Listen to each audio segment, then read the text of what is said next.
Press. Yeah, there's always like a little bit of a delay before we kind of go live. All right. Hey, episode 26 of what you're listening to, which actually should have been like episode 21. We postponed it. We said we'd do it again another day, and here we are. We didn't disappoint you. So thanks for tuning in. Eric Good's back. Nice to see you again, Eric. Dusty's here. Thanks for coming on. Bill at the last minute. Thanks for stepping out. Eric Montanez is not with us at the moment. He might join. We don't know. So we'll see. But it's going to be a great episode nevertheless. Let's do the housekeeping before we start. Everyone make sure you like and subscribe. That'll be the last time you'll see that. I won't do it again. Let's have a look at the chat. Is anyone in the chat? Not yet, but there will be people joining us, I hope. So, let's get going, shall we? Yeah. Yes, let's get going. We've each got 5 records we've been listening to. We're going to talk about them. We're going to have a good time talking about them. I'm really excited about what everyone's going to show tonight. We'll do one each. We'll go around and see where it takes us. Hopefully it'll be some good conversation about like 20 records, right, in total. So let's get going. I'm going to kick off with my short, sharp shock. Now, I didn't know Bill was coming on, so I actually kind of have like 2 short, sharp shocks. One of them is like a little bit of a cheat because I was playing this record like to death last night. I just got it. Like Bill showed this record like what 4 months ago, and it took me until yesterday to get it. So I'm just going to show it and just tell everybody, just go out and buy this record if you can find it. It's amazing. It's this Finnish record. Everyone knows what I'm talking about. That's a great record. I have, since I showed that, I got one of their 7 inches, which is on there. There you go. Yeah. I'm not going to talk about it because Bill didn't. Maybe someone else did too. But like, yeah, Eleventh Seat. It's like a collection of like their 2 7 inches, right? On one 12 inch. Just amazing, like Finnish hardcore. Just unbelievable record. So everyone, check this band out. This is still out there. Yeah, I got this just yesterday, so it's still in print. You can still get it. Don't sleep on it. You will regret not picking this one up because it's amazing Finnish hardcore record. So that's like my cheat short there. I'm going to move to my real one. I had to show it because I was just like so excited about it, and I know it was Bill who introduced it. So it's great. Yeah. It's 2 7 inches on like 1 12 inch. Yeah. That's it. And like the A side is a little bit better. And the first the B side, it's not quite as good. But you know what? It actually is just as good, I think. Just a little bit raw, right? Like a little bit more raw on it. But yeah, so that's my cheat short, sharp shock. Now to my real one. I figured this is going to be like an all Pittsburgh kind of an episode. I was thinking like, what record do I have from Pittsburgh that I love, and I loved when it came out, and I had one. Actually, I pulled it out for the last episode. It didn't happen. And I've been listening to it a lot since that day. It's an old, like, Pittsburgh hardcore band. It's a classic. And I'm thinking, are there people out there who still, like, don't know about this record? It came out on Wreckage Records in 1991. You know what I'm talking about? Well, of course. Yep. Great record. Oh, man. Necracedia. Now I see clearly. Oh, man. I played it again last night. It sounds as good today as it did back then. Yeah. Just real, like, hard charging hardcore punk with like no metal or D-beat or crust or just classic Pittsburgh hardcore. You guys know this band? Oh yeah. That's kind of a stupid question. Two members served time in Osrotten. There you go. The drummer Richie was the old Osrotten drummer that's on the first couple 7 inches in the first album. System Works for them. The same drummer. And their guitarist Wes was a short-lived guitarist for Osrotten, like in the infancy, like before we recorded any records or anything like that. Yeah. Did you guys ever see this band back in the day? Yeah. Millions of times. Yeah. Only once at their reunion show. Oh. But the reunion show was a few years, it was only 1 or 2 years after they'd split up. They did a reunion show. And that was, I still remember the lineup was Necracedia, Submachine, Osrotten, and drawing a blank on who the opener was. I remember the show. I can't remember the fourth band. Yeah, but it was a cool show. Yeah. Very cool. They were good. You know, like before we started filming, we're talking about the Bastard record and how, like, when it came out, like, everyone in the house, like, played it to death. This was similar. Like, everyone in the punk house I was living, everyone loved this record. Yeah. You would hear this being played, like, all the time in the house at the time. It's like every song is, like, so catchy and amazing. Great. It's a great record. Yeah, those guys were originally from, like, State College, Altoona, Central Pennsylvania. And they had a demo or two, and then they moved to Pittsburgh in the late 80s, 1990 or so. Right.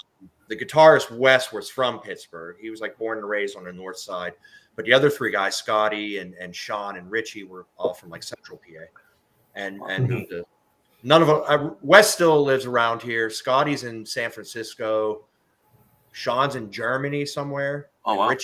Richie is in Salt Lake City. Wow. But I can go on all night about those guys. But I was hoping someone could and would, yeah. Yeah, I freaking love that band. They had some good 7 inches too. And they put a 7-inch out on that French label, which was kind of unusual at the time. I see it. What was it called? It was like a black and white picture of, like, a guy facing, like, Riot Cops, Necracedia in blue. The name escapes me. I know what you're talking about. I know it's on Bad Card Records from France. Yeah, little 7-inch. Yeah, but great band.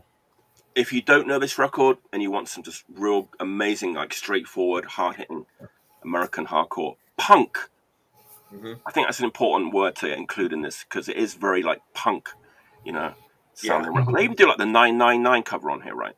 Yes. Yeah. The best. My favorite 999 song also. Inside Out. Me too. Yeah. Love that song. Me too. Yeah, Necracedia was great.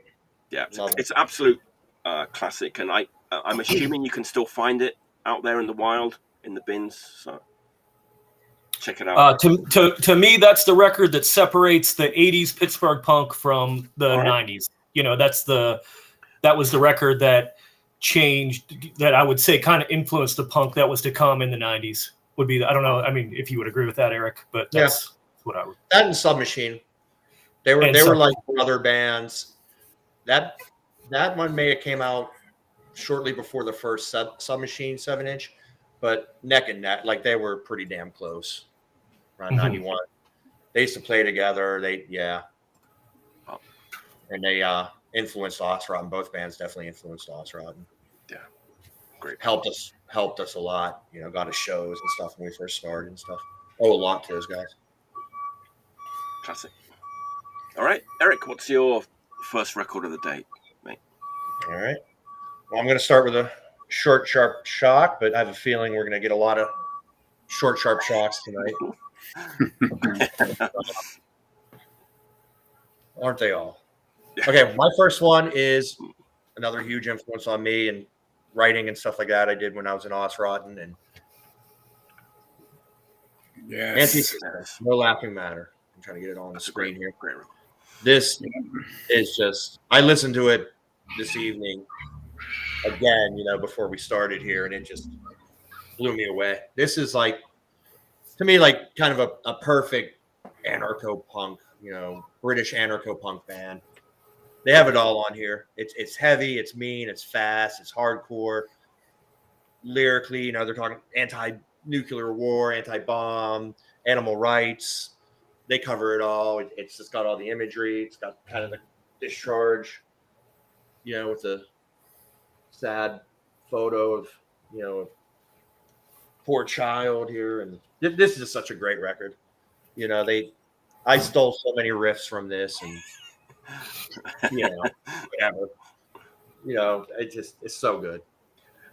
And this is just like, I'm a sucker for heavy British anarcho punk, and this is just the one. Like, I don't want to say they're, like, under the radar, everyone knows them, but at the same time, like, you don't get a lot of people talking about them. You know, you're not wrong. You know, they did have, like, different lineup changes. Like, there's a different singer on this than there was on like the early 7-inch, and then the album after this, which with more metal, like most bands had a different singer, but I think this is their peak. This is the 7-inch is great, the early 7-inch, but this is just freaking incredible. This knocks my socks off every time. It's just so good, highly influential, just mean, powerful, loud, ugly. And great thing about it, like all the bands did to Pay No More Than, they did pay about £3.45 only. They weren't too sure. They were like, we'll take pay no more than £3. I was like, but no, great freaking record. Definitely like the more harder edge side of anarcho-punk. It's very hardcore at times. I'm like, it's almost like, sounds like it was influenced by like American hardcore.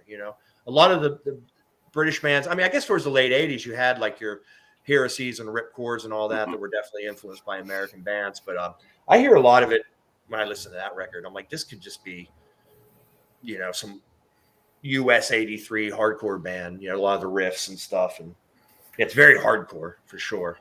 To me, it kind of sounded like guys that. This might not be true, but to me, it sounded like guys who had been into like the Exploited and GBH, and then discovered like anarcho-punk. And that's kind of the image I got of it when I first heard it. Sure, yeah. Well, they were on like PAX Records. That's it. Yeah, that's true. Yeah. And that had a lot of like Mau Mau's, Exploited, those kind of bands. So they were definitely like the token anarcho band of that label or something. No, this is great. I'll shut up about it. It's just great. Everyone here I know knows this. Most people watching this got to know that. If you don't know it, find it. It's awesome. Just mean, aggressive, anarcho hardcore punk from England from the 80s, mid 80s, like 85. Yeah. Great record. I think you're right though. I think they could be still a little bit under the radar compared to some of the other bands from that era. I think so. Compared to like the Conflicts and Icons of Filth and Anti-Sect.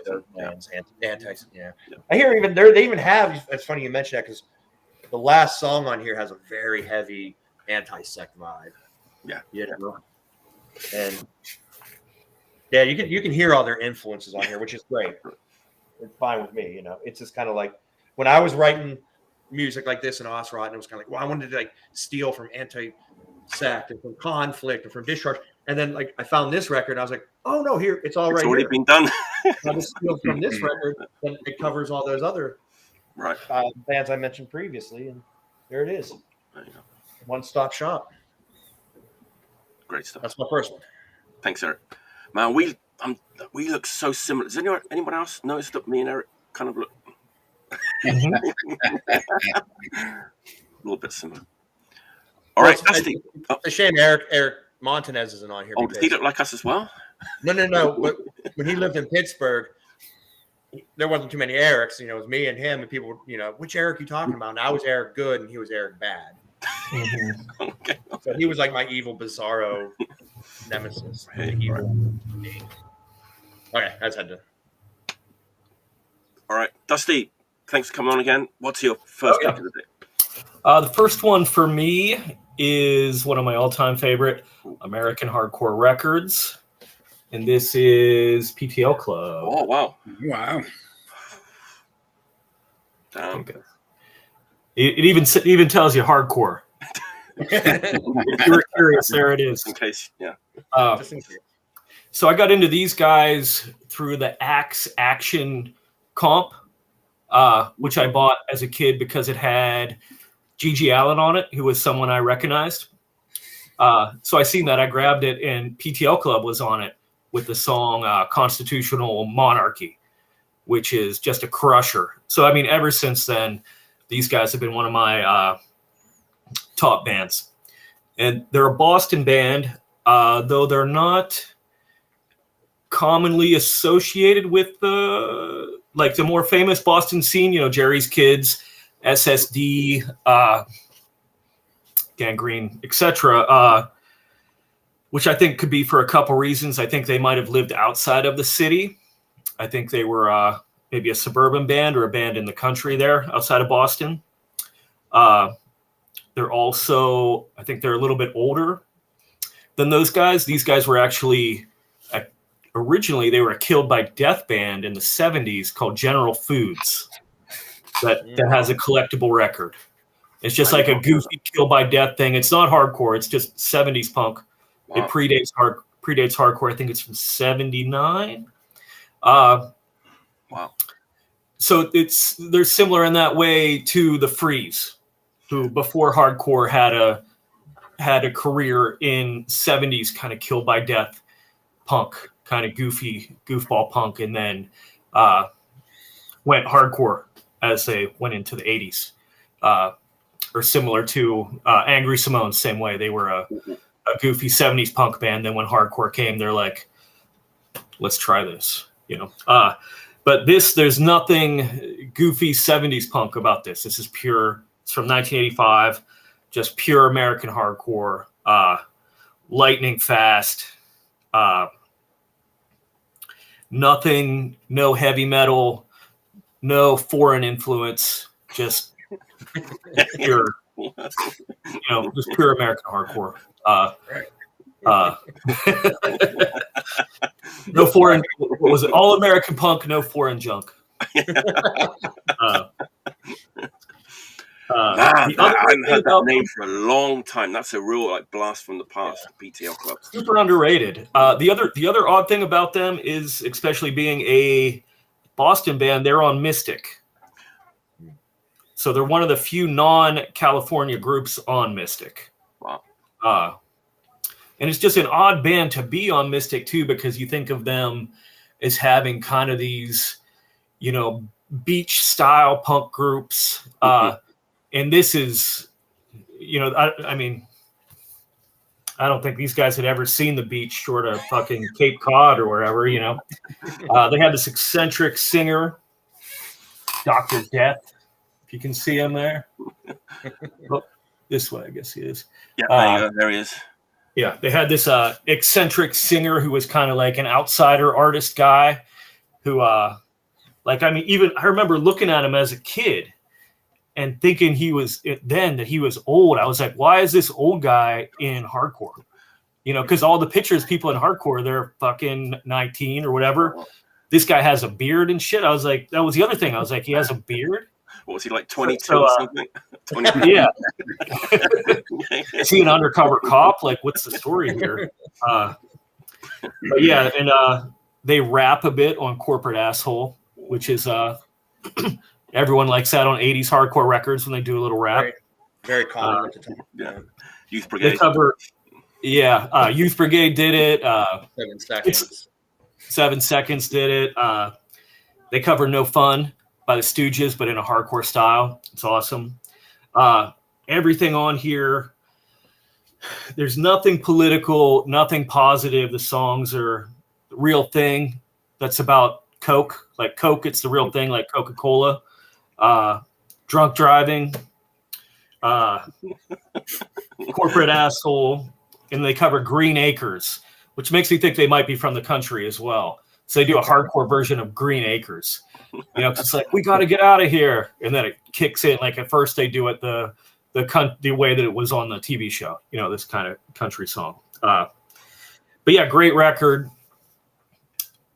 Super overlooked.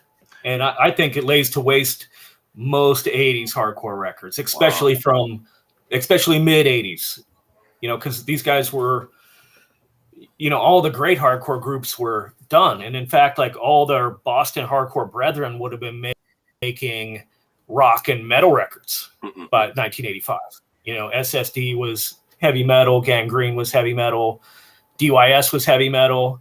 These guys just went the total opposite way, Right. But yeah, PTL Klub. Cool.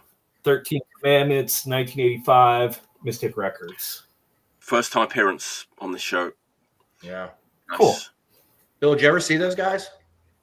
I never saw them, no. Yeah. I do remember them playing, but Yeah. I didn't see them. I used to mail order so much Mystic stuff around that time in high school and stuff, and I just never got that record, foolishly. Mm-hmm. You know, I got all the other stuff, you know, Battalion of Saints, Dr. No, et cetera, but I always like overlooked them. I need to find it's my favorite Mystic record. I think it's the best record on Mystic. Wow. better than Dr. No. Oh, wait. I was going to say that actually. All right, second best. Dr. No, I mean, come on. It's hard to compete with Dr. No. Yeah, I forgot Dr. No. I was thinking Aggression. I was like, it blows them out of the water. All that skateboard stuff blows it out of the water. Is it available? Has it ever been reissued? That's the other thing. I think that's the thing that why they never really there's been no resurgence of interest in them is there's no one's reissued them. Right. I had one. As far as I'm aware. I had one for like $8 for such a long time. Mm-hmm. Is there a 7-inch too? PTL 7-inch on Mystic? Yeah. There's two. Living Death and maybe Join the PTL Klub, I think it might be called. Yeah, that's it. I used to have that. And those are great as well. Yeah. And then aside from that, they have a cassette tape, and that's it. So limited output, but yeah. Just to wrap up the PTL Klub, this is the thing I used to get, like, when in the tape trading days, I would get these, like, people would send me, like, tapes, and you get, like, all these, like, random, like, American bands, and it'd be, like, PTL Klub and, like, Maggot Sandwich and, like, Slime from the Nose of Texas and, like, all these, like, weird, like, you know, like, not the smaller underground bands. And I was like, God, there's so many crazy bands in America, you know? It's like, yeah. this crazy, straightforward, like, and the zany guys and, like, all these kind of bands. It's like, yeah, the mid 80s for sure. 80s, a lot of those kind of bands in the mid 80s. He definitely, Dr. Death definitely fits in with the zany guys. If you're talking like Dave, or I mean, what's the Doc Dart? He's kind of a Doc Dart character, or right. Frank Discussion from the Feeders, you know, kind of John Stab, like those guys who are kind of these eccentric, out there singers. He's one of them. Oh, Bill, good timing. It's your turn. Yeah. All right, that's a great pick. As I said, first time on the show. Bill, thanks for coming in again at like such short, like literally like 20 minutes ahead of like the. Sure. My pleasure. Good having you. All right.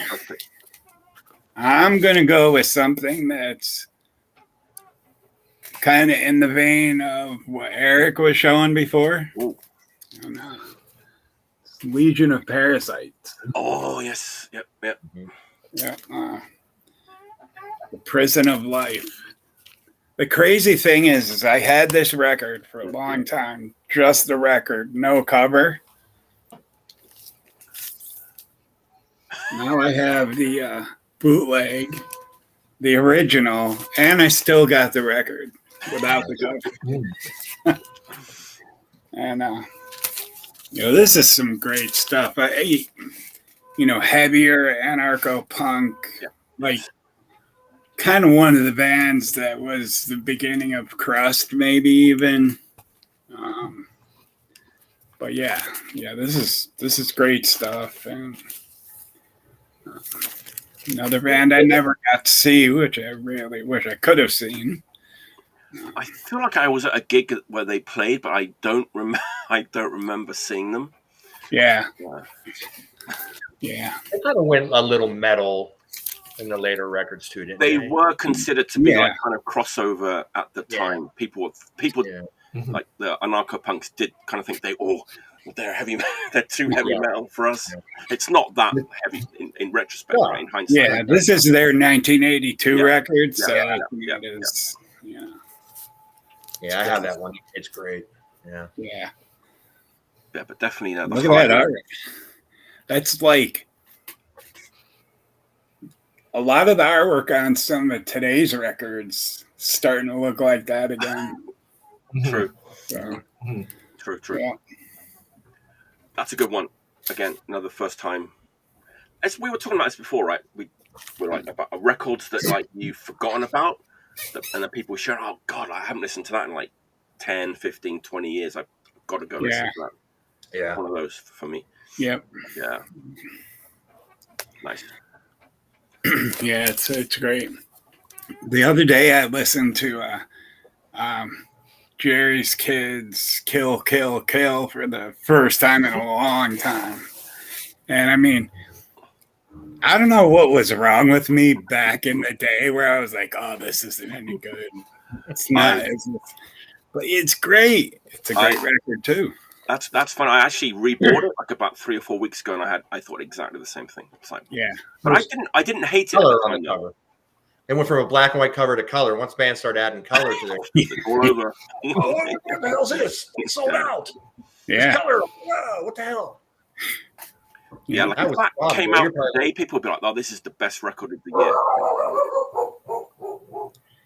year." See, the dog agrees.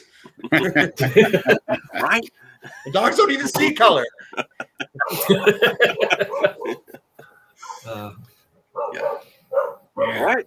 When SSD had that color record, though, that was pretty bad. True. They just had a little bit of blue to get it away. Well, how We Rock and Break It Up were full color. Yeah, both the. I'd say How We Rock's not that. To me, not my cup of tea. I just sold mine to Dusty's store. Yeah, I just sold my copy like a month or so ago to Dusty. I put $10 on it. It's still sitting there. People ask me if it's good. I'm like, I lie to them. I'm gonna buy it. Great. I'll buy it back from you if it doesn't sell. I'm like, it's just as good as their early stuff, man. Get it.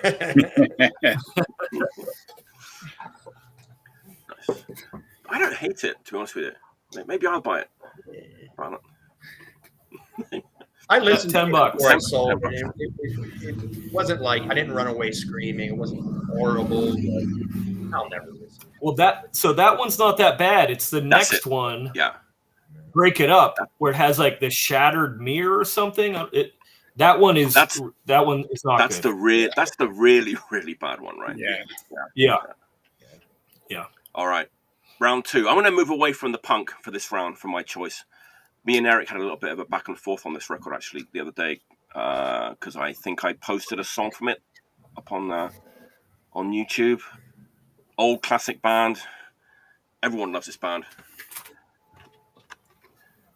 Oh yeah. ZZ Top. I didn't think I needed this record because it's the soundtrack from the documentary. I'd seen the documentary. I was like, I don't need this record. I've got all the studio albums. I don't really need this like really late era like live recording from ZZ Top. Like, what's the point, kind of thing?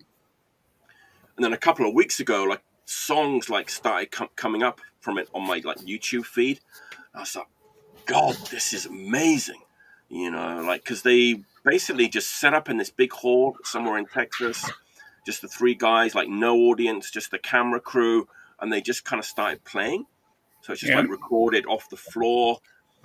And the sound is like, like when people joke about, not joke, but let's say like, old jazz records, it's like, it's like Coltrane is like in the room with you, it's like that. It's like, it's like Billy Gibbons is like whispering in your ear, and like Dusty's bass is like, it's like so like heavy and low. It's amazing how they. Well, he's got some of the best guitar sounds ever. He does, and it really shines on this record because there's like no studio trickery. There's like no overdubs, and he's doing his own thing. He's like slowing things down. They speed things up. They're jamming a little bit, but they don't like extend the songs too long. Yep. Incredible. If you think you don't need like a late period like ZZ Top record, you do, because this is fucking great. Yeah. Is that the recording from the scene from the documentary? I think it's towards the beginning of the documentary. Yeah, they kind of pull up into this giant warehouse practice space. It has like memorabilia. That big white building seems like it's right in the town there. Yeah. It must be like their practice space or something. Like literally. I kind of looked it up a little bit. Yeah, it sounds so good. Yeah. And apparently they weren't going to play. They just did it for a photo shoot. And like all their instruments and stuff were there, and they kind of plugged in. I don't know if I believe this story or not because it's kind of a bit romantic, But apparently they were just going to take some pictures, and the equipment was there, and they kind of like started jamming. So, hey, this sounds great, and they just started recording, and this came out. But I've been playing this so much. It's so good. But I got to the point where I was like, I have some complaints about this record, and I think like every ZZ Top fan probably does, and that's like the track list. Like everybody's gonna want to have like their favorite track list for this record because like the way the songs sound. And I don't like, for me, I don't need like Legs and Gimme All Your Lovin' to be on here. Yeah. But they do sound really different to the studio versions because they're just like live with no synths and weird trickery and stuff on them. So it kind of makes sense that they would do those songs, But yeah. Well, I heard that album was an Eliminator. That it wasn't even the proper drummer. It wasn't Frank Beard or whatever. It was just all drum machine and synth and stuff. It was basically who's the main guy? Why is his name escaping me? Frank Beard? Billy Gibbons. Billy Gibbons. It was basically like Billy Gibbons in the studio With a drum machine. Yeah, with a drum machine and synth, and he played the guitar, he played the bass. That's what I've heard about. So it would be cool to hear those songs played by the entire band in a situation like that, in a practice space. Yeah, recording. It would probably give them a new kind of life, a different kind of sound. I mean, the track list does make sense, but it's like the songs sound so good. It's I wish they'd done like Cheap Sunglasses or Waiting for the Bus or everyone. I'm sure everyone's thinking this. It's like I wish they'd done that song. I wish they'd done this song, but you can't have everything right. So. And that Eliminator record sold billions of copies. Those are their biggest hits. They have to include songs from that. I get it. But it's funny because they follow up and they do like songs from the very first album too, like right after it, that's kind of cool too, right? So yeah. So if you're a ZZ Top fan, you think I don't really need this record, I would say you do because it's fucking great. There you go, ZZ Top, nice, raw, nice. Yeah, very good record. All right, Eric, what's your second pick? All right, I'm up. All right, this is my only new record, new band, newish band for the night. Everything else is going to be pure nostalgia, which I'm sure nobody's complaining. But got this one recently. This is a new band out of Richmond, Virginia. Destruct. This is great. I know you talked about this, Mike. Yeah. Earlier, I might as well show. Yeah, there you go. Yep. This is great. There you go. I mean, it sounds like it looks. It's just heavy, raw, D beat mixed with the heavy Japanese hardcore, like you guys were talking about Bastard earlier. Sounds like Bastard a lot. Definitely hear a lot of the Scandinavian D beat, and I even hear like some of this kind of stuff, some of the early British influence. The singer in particular, I'm not sure of his name. I'm assuming he's American. I don't know if he's English, but I'm not saying he's like singing in a cheesy English accent or anything, but at times he totally sounds, he sounds like you'll know this guy, Mike, Steve from Ripcord, who sang in the later Ripcord stuff and went up singing that band Spite from the 90s. Remember them? Yep. I mean, the singer on this completely sounds like him at times. It's incredible. It's great. It's a total compliment. Like, this is great. Like you said, Mike, the drums are really keep this going. Great drummer. Yeah, he's an amazing drummer. Yeah. But this is a new band, really good. I think they're playing Pittsburgh. Dusty, you have them on Skullfest, yeah? Mm-hmm. Yep. So I'm excited for that. And then their tour dates say that they're playing in Pittsburgh next month, but I haven't seen any flyers or I don't know who's doing the show or where it's at. But so hopefully I get to see them a couple times this summer. But this is great. This is on Grave Mistake Records. They put out a lot of great stuff. And I think, Mike, you have the same version. It came with like the red poster and sticker and all the stuff. Then it comes with this red flexi. Yes, I got exactly the same one. Yeah. This is cool. This is they do a Crow cover and a Doom cover. So it kind of goes to show like, Japanese mixed with like old British crust, they kind of prove my theory right here with this. And this is cool. I mean, say what you want about Flexies. But this is a cool little bonus. It's cool. Yeah. Red. It reminds me of the Stalin record. Those pressings of the Stalin record. You know, back in the 80s, it came with the red. I don't know if it was a nod to that or coincidence, but this is really cool. I got this from Sorry State. Always have to plug Sorry State. I think this version is a little limited with the Flexi, so it's cool. But this is a great new band, great record. They're supposed to be incredible live. I'm really excited to see them live, and it's just brutal, heavy, Scandinavian D beat, crust, UK D beat, Japanese. I mean, it covers all the bases. What's not to like? It's awesome. So, anybody looking for a new band, new record, seek this out. You won't be disappointed. Yeah, it's killer. Freaking great stuff. The poster inside was designed by the singer of Crow too. It was drawn by him. So By Cherry. Nice. Yeah, I didn't know that, but visualizing it in my head, it's totally his artwork. Yeah. And then what else was I going to say? They're going to the UK as well. Yeah. Soon. And Patrick from the band is coming on this show in a few weeks, so looking forward to that. Perfect. Yeah. That's awesome. Yep. That's going to be in a lot of like top 10s of the year, I think, that record. Oh, for sure. Yeah. For sure. All right, Dusty, what's your second record of the day? Are we allowed to do heavy metal? Yes. Oh, yeah. As if Yes, please. Wait, did you say no, Bill? Eric's Yes. up there. He's like, no. Yeah. Depends, we'll see. What depends? All right. We'll see if What Eric approves, but this is for my second pick. Possessed, Seven There you go. Churches. I approve. I'll stamp the approval. Nice. Show you the back. Also from 1985, same year as PTL Klub. This was probably the fastest record in 1985. The only things I can really think that would have been faster would be like some hardcore stuff, like maybe the Neos had two records that might have been faster. Maybe Dealing With It by DRI was right neck and neck with this one. Hello. But definitely as far as Maybe Hello. What's that? Maybe Hello Waits, Slayer. So I thought about that. I think it's a little faster than Hello Waits. Yeah. And in fact, I would kind of say this is the bridge between Slayer's Hello Waits and the Florida death metal bands that were to come after, like, you know, Morbid Angel, Death, etc. Yeah.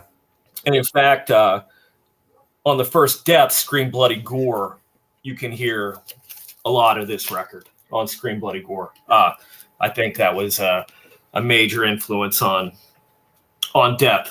But yeah, this record, I would either say it's the first death metal record. If it's not, it's the rawest, gnarliest thrash record. You know, it has this quality that I really like about fast heavy metal, where it seems like the players are just barely able to keep up. They're barely hanging on there. You know, like the drummer's just trying his best to. He might even be it's even okay if there's a slight beat behind. You know, on the fast raw heavy metal stuff. But also the musicianship on all this is top notch. It's just a spider webs of soloing and guitar squeals and scales, you know, throughout the whole thing. It's just, and everything is just played at warp speed, you know. And I've been listening to them because they are coming here this month. Yeah. They're coming to Pittsburgh. Wow. To Preserving Underground. Huge. The first two Venoms you can hear all over this. I think that's maybe their main inspiration here, but everything is satanic, which wasn't super common of American heavy metal bands at the time. You know, most of the thrash, but you had Slayer, and this really that I can think of from that time that were like what do we like? The Exorcist, Pentagram, Burning in Hell, Seven Churches. In the last track is called Death. Fittingly enough, is called Death Metal. But yeah, I wouldn't say this one is underrated. You know, it's definitely, I would say it's well respected in the thrash and death world. I think everybody who's into that is hip to this by now. But killer record. Yeah, it's a beast. Yeah, I remember when that came out. Friends of mine buying it brand new, and it blew everyone away. It was definitely not underrated. Definitely well respected. Definitely, created a genre. You could say all that about it. Yeah, that was a big deal when that record came out. Yeah. Big deal. The only thing I would say about it is to if you're watching the show and you're just now discovering it, is if you try to headbang to it, be careful. This thing can break your neck. It's like the speeds. They're competing at some point. It's almost on a siege level of it kind of rides the line of grindcore at the time. Yeah, that was definitely one of those like, oh my god, what's going on here records when it kind of came out. Like Venom and the first Napalm Death album and like that one. It's like, God, this is something that I haven't heard before. Yeah. Didn't their guitarist go on to be in Primus or something crazy? The Primus connection is the guitarist. So the guitarist Larry Lalonde. Is that how you say it? Lalonde? Yeah. Sure. He went on to be in Primus, and Les Claypool and him were in a band called Blind Illusion. Yeah. I believe, Blind Illusion. And that was also a thrash. Wow, I didn't know that. Wow. Bay Area thrash metal thing. Yeah. And they have an LP. I did not know that Blind Illusion connection. Yeah, but they both went they both went or just he was in Possessed, but both of them were in Blind Illusion. And Les Claypool also tried out to be in Primus in Metallica when Cliff Burton passed away. He was one of the people that tried out, and apparently Metallica was like, "You're too good for this." He's like, playing his funky bass style or whatever. But and then they ended up getting a funky guy years down the road. Yeah, years down the road. So if they would have got him back then, they could have ended up being more like later Suicidal Tendencies. Metallica could have went that route if they had Les Claypool. Missed opportunity. They could have sucked even. They could have sucked wayward. They could have sucked even. Just imagine the Black Album with some slap bass, some funky. Yeah, with like Cliff Burton, in my opinion. Song titles. Yeah. Yeah. Oh, would have been great. Yeah, what could have been? What could have been? Yeah. All right, that's a great pick. Classic record. And one that does fall into that category of like, haven't played that in a while. Should get on that sometime. Yeah. All right, Bill, what's your... All right. My next one, kind of more in the vein of your ZZ Top record. Nice. Another band from Texas, or artist from Texas. Rocky Erickson, Don't Slander Me. This is great. This is really great stuff. I think it's as good as 13th Floor Elevators, dare I say. Same songwriter and everything. Yep. And this is that reissue. Light in the Attic, double LP. Yeah, it's good package, nice.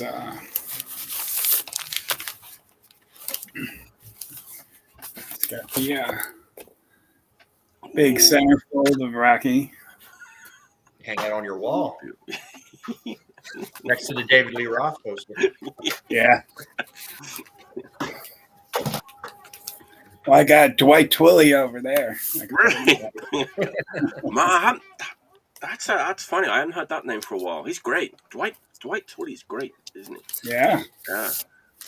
I got a funny story about Rocky Erickson. Eric was there. So we played this show, the band Eric and I used to be in. And it was us, and I forget who the other band, but the headlining band was the White Stripes. Oh yeah. Modi Lemon. Modi Lemon was the other band. Yeah, it was before they got famous or anything. And so in between us and the White Stripes, and I go and I sit down at the bar, I'm getting some water. I start talking to this guy, and he's asking me about my guitar and my amp and all this stuff. And so I talked to him until I couldn't hear anymore. And then I watched the White Stripes. And then when we're leaving, Corey goes, "Oh, so you were talking Rocky Erickson?" I was like, "What?" Yeah, so I was talking to him. I did not know it was him. Yeah. Yeah, he lived in Pittsburgh for a little bit. He lived here, yeah. His brother lived here, maybe still lives here. His brother played in like the Pittsburgh Orchestra or something. Symphony, yeah, he's in the symphony. Wow. Yeah. And Rocky, like, obviously we all know he, was going through some tough times and stuff. So his brother kind of took him in to help him out, take care of him and stuff, and moved him up here to Pittsburgh. And there were sightings of him around, like Bill's story. Yeah. Wow, that's crazy. Yeah, that was pretty cool. If only I had known it was him at the time. But yeah. I had no idea. I wonder if the White Stripes, they knew he was there. Because I'd imagine they would have been like blown away. Jack White or something. Has to be a right. Rocky Erickson fan, Yeah. That was pretty nice. I need to get that. I've only got like 2 Rocky Erickson like solo records or with like one of his bands. That's one I'd like to get that one at some point. Yeah. I think that's his solo stuff. I think that's the one I like the best anyways. Oh really? Okay, I've got it, the Evil one, is that what it's called? That's one of This is called Don't Slander Me. Don't Slander Me, right. But it's got it's kind of like I guess a greatest hits type of thing. Okay, gotcha. And yeah. And it's great. I also have the Evil one. Going back to that, didn't like this happen? I want to say it happened. Didn't like Chaos in Texas one year? Didn't Rocky Erickson jam? Didn't Billy Gibbons jam? Didn't Billy Gibbons like get up on stage with Rocky Erickson at like Chaos in Texas one time? That happened, right? Yes. I was like, did I make that up? It's like, yeah, no, he was a surprise guest. Yeah. That's so cool. Yeah. I was not there at that one. Yeah, no, I wasn't either. Hi, Eric. Thank you. I don't know if anyone can see that. Like this shirt is very shiny. I don't know if it like. Oh yeah. It's like it's this weird material that's very uncomfortable. Looks like a gym. Something you wear at the gym or something. Under Armour. That's exactly what it is. I did order it on the internet, and it came in from China, and like it feels very flammable. It's like, I was thinking it looked comfortable. It's horrible. It's like really uncomfortable. Like it looks like it would be like silky and smooth. Well, that's what I thought when I saw it, and then you put it on. It's oh Jesus! It's like it's clinging, it's all itchy, and like you feel like you're gonna burst into flames. Yeah, it does kind of look like it's pre-treated in gasoline. Like polyester or something. Or? Yeah. I don't know what it's napalm. I don't want to know what it's like napalm. If I die of cancer, it's probably because of the t-shirt. All right, my turn. I'm going to go back to the punk for this, my third choice. Man, I've been playing this record a lot, and I think this band is onto something. They're doing something that maybe hasn't been done before. They're a Swedish band. Bill might know this record. Maybe all you guys might know this record. I don't know. It's new to me. It came out in like 2021. It's this band called Warchild. Yeah. Yeah, that's good. Oh, you know what? I think this band is like unique. Because it's like these Swedish guys who kind of really like play like US hardcore. They're in like the Regulations. and Five Fan, and who else, and like these other like Sweet and ETA. That band ETA is members of that band. So it's like guys who were used to playing like US hardcore, and they put this band together, and they kind of like do a D-beat thing, and it's like really original.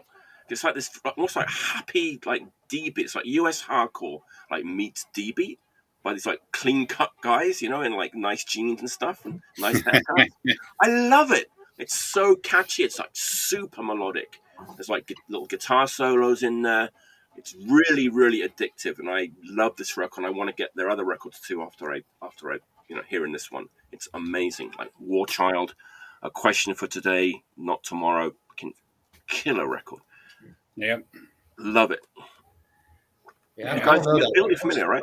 That's the only one I have. I need the other one as well. The first album came out on Blackwater, right? I think so. This one's on Detakt and Rapunk from Sweden, which puts out so many great like Swedish records. But this is really unique. I think it's hard to like do something original and unique in kind of the D-beat genre. I think they've done it. I really do think they've done it. It's very unique. Really, really good stuff. I think anybody would love this record, whatever kind of punk you're into. It's like super catchy.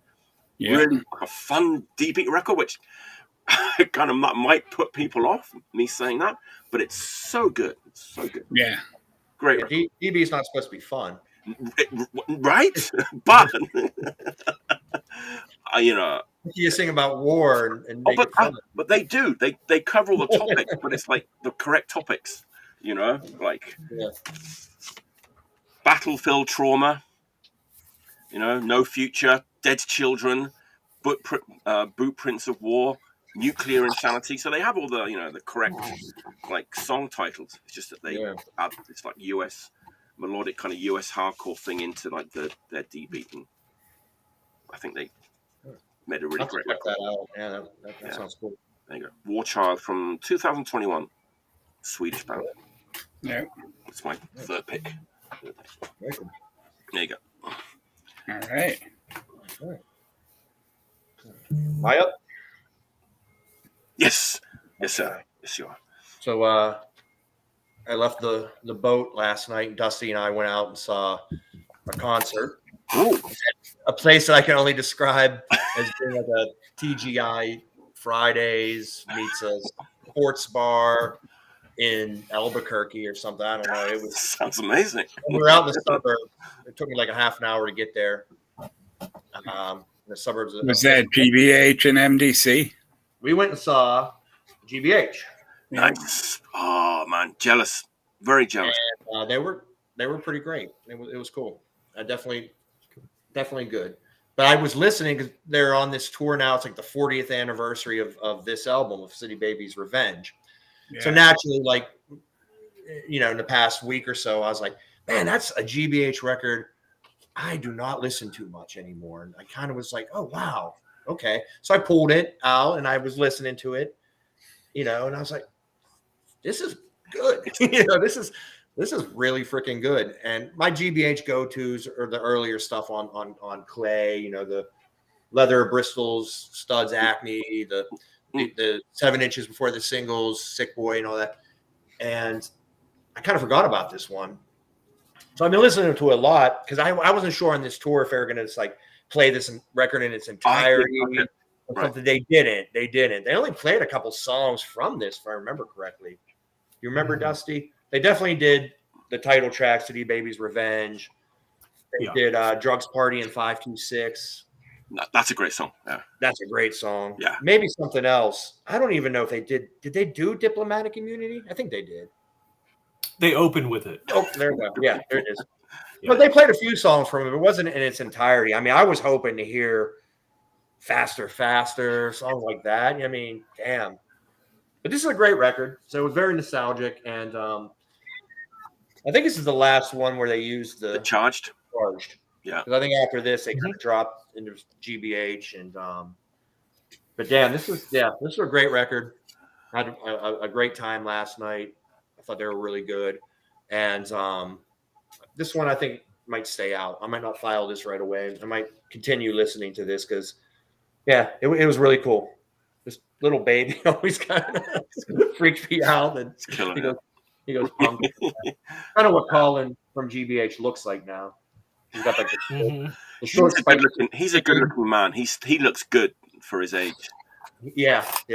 I've not seen him up super close, but like, he does look good. He's a little guy. Yeah, I forgot how he's like really short and tiny little guy with the big hair. You used to see him back in the '80s. He just seemed so like kind of big and intimidating. Half of it was his hair. You get rid of the big hair, and you're like, oh, little guy. But no, this is my definitely my nostalgia. It's a great record. I always think of that a bit like their Music for Pleasure, the Damned album. It's kind of a little bit forgotten. Yeah, a little bit. I don't know.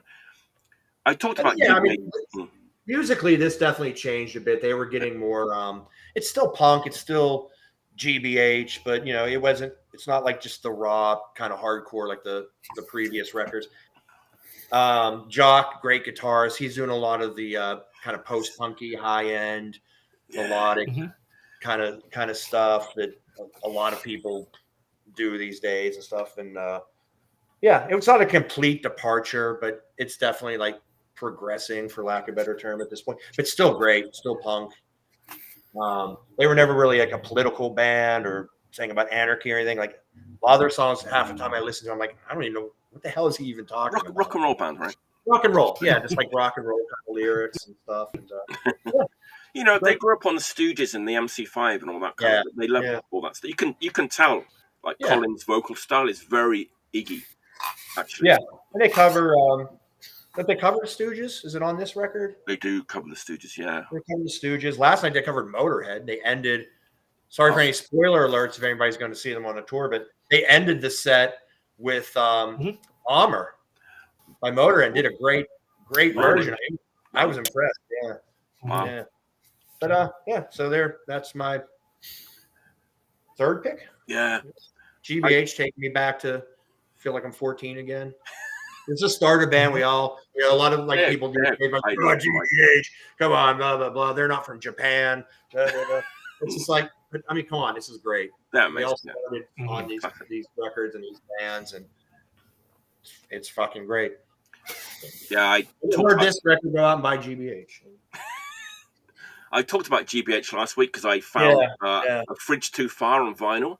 That's a great record. I love that like Rough Justice period when they were a little bit crossover. I love that era. Well, I was talking earlier today to Chris from Profane Existence. He lives in Pittsburgh now. And he was at the show with us last night, and he was talking. We're in between bands and stuff talking about those like 90s era GBH records, and I admit it. I'm like, I never got into any of that stuff, and he's like, no, some of it's really good. Yeah. And we were talking about it earlier today, and what's great about those records is they're still GBH.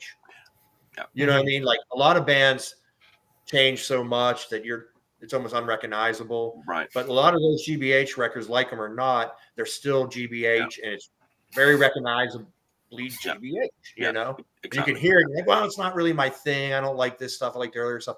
But there's no denying it's GBH. You know what I mean?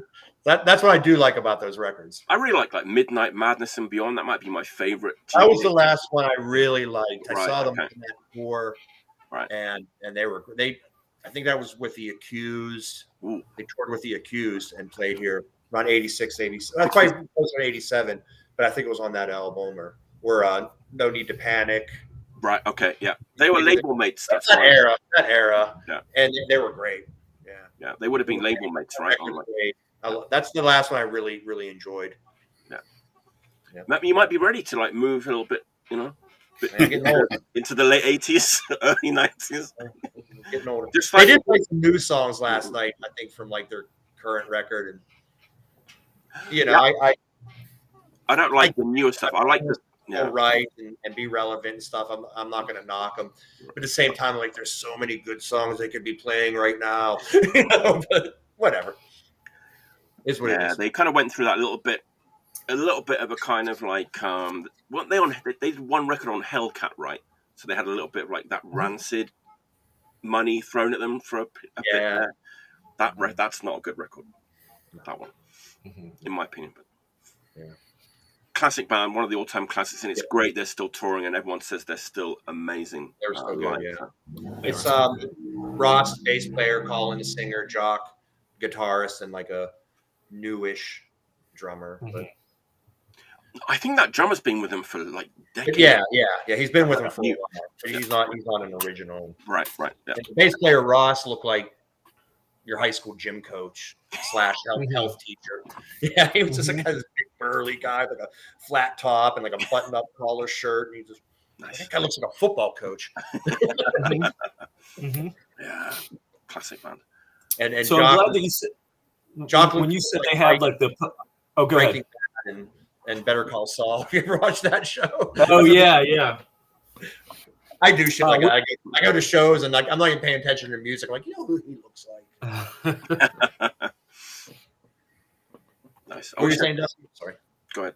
Oh, I was just gonna say I like that you said that they have that kind of high-end post-punky guitar. I think that's something that a lot of people don't hear from the don't pick that up from GBH, but it's definitely there.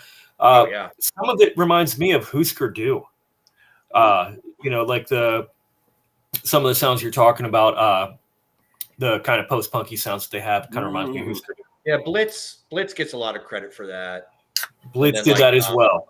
The current band Homefront, that's kind of doing the Blitz, like the new wavy post-punky Blitz. So they do a lot of that. I'm glad because I love it. I always give the Cult credit for that too. Like She Sells Sanctuary, that great opening riff on that song. Right. I don't know what that's called. What's that called, Bill? Like, is that kind of guitar playing?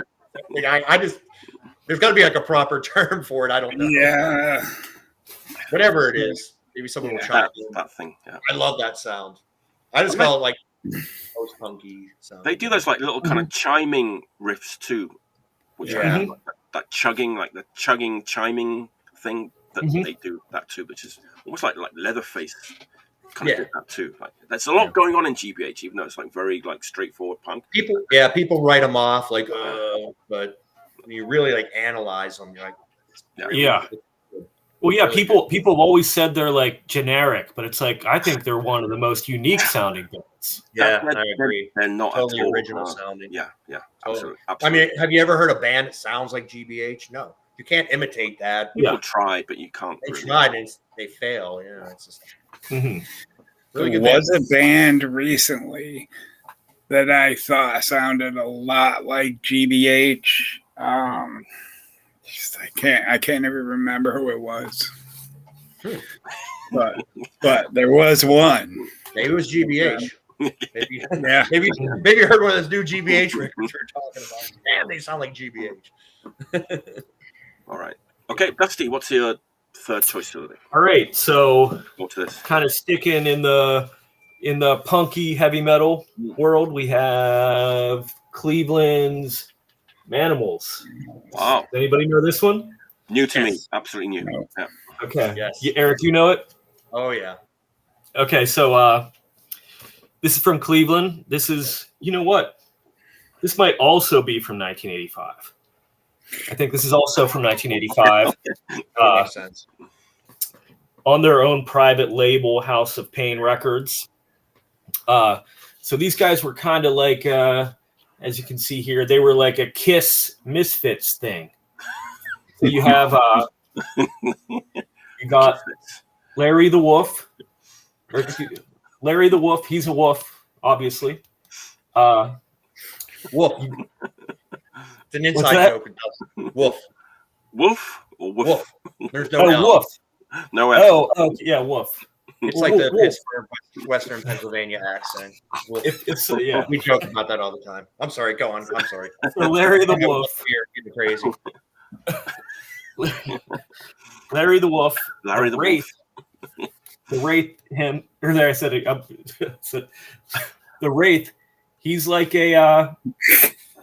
He's a jungle cat of some sort. And then down here you have Dark. This guy's just named Dark. Dark. And my man Dark, he is a ghost. He's a ghost. So they kind of have like Kiss had their You know, you have this, you have the Spaceman. You know, the Demon, etc. These guys each have their own personalities. And the record is called "Blood Is the Harvest," and this is kind of like, it sounds like a more heavy metal Misfits or more heavy metal Kiss. You know, kind of a crossover thing. And in fact, you could kind of put this with the I don't know if you guys know Christ the Conqueror, the post Misfits Christian heavy metal band that Jerry and Doyle did. Yep. It's like that, but it's a little more punky. Where that Christ the Conqueror doesn't really have any punk rock at all or any crossover. It's more like but it is similar to that. Definitely a strong Kiss and strong Misfits vibe. So, yeah. Blood is the Harvest. Every song is kind of horror themed. With the last one, Island of Lost Souls, being about the island of Dr. Moreau, which is where they get the name Manimals. So they're like an Island of Dr. Moreau inspired crossover better. So, all right, it says here at the bottom. Why is this ever caught on? Why aren't there like bands still doing this? We got DB, we got horror punk. Someone says that Christ the Conqueror record is awesome. Yeah. To each their own. That's what I'll say about that. They said it. Someone said it again. A different person. I just put it up again. It was the same guy. Oh, okay. I was like, so if you can see here, it says, this album is dedicated to all those who said it couldn't be done. So everybody, when they're like, oh, we're going to start a Dr. Moreau inspired crossover band and have our own identity, somebody, I mean, who was telling them this? Who was telling them? Was there somebody that's like, were people sitting around the bar in Cleveland? They're like, oh man, that Larry the Wolf, he's never gonna achieve anything with the Manimals, you know? Like, was somebody bullying these guys that they put it on there? If you're in the Mets, if you were around Cleveland in the 80s and used to bully these guys, let us know. Be like, that was me. That was me that said these guys would never make it.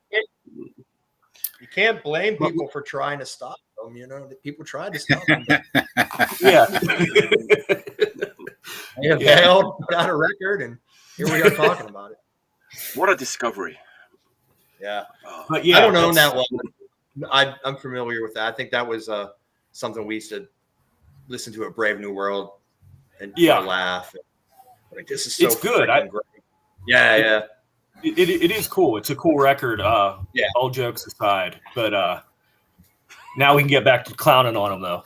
I just want to put that out there. Yeah. In case anyone's watching. Yeah, in case Larry the Wolf is watching, and the Wraith is going to pop up in the comments. He's going to be like, "Fuck you guys! You guys said it couldn't be done." Yeah, now they're appearing on like a top tier YouTube channel. Yeah, they said it couldn't be done. They said it couldn't be done, and here they are. But yeah, kind of a private press oddity, hard to find, but a semi-local thing, being from Cleveland. Cool, I'm on it. Regional, we'll say, a regional thing. Yeah. Check it out, though. It's cool.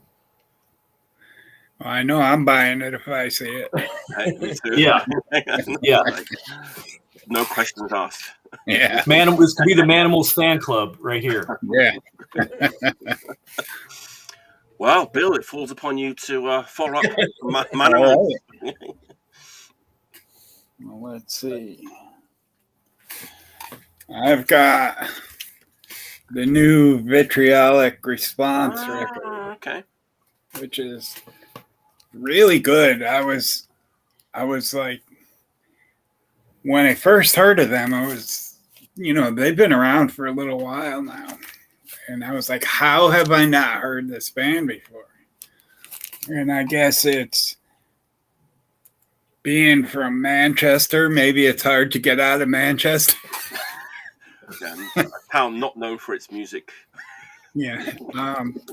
But I mean, it does have some similarities with Extinction of Mankind. Okay. Yeah, it's really good, man. It's really good. And it just came out.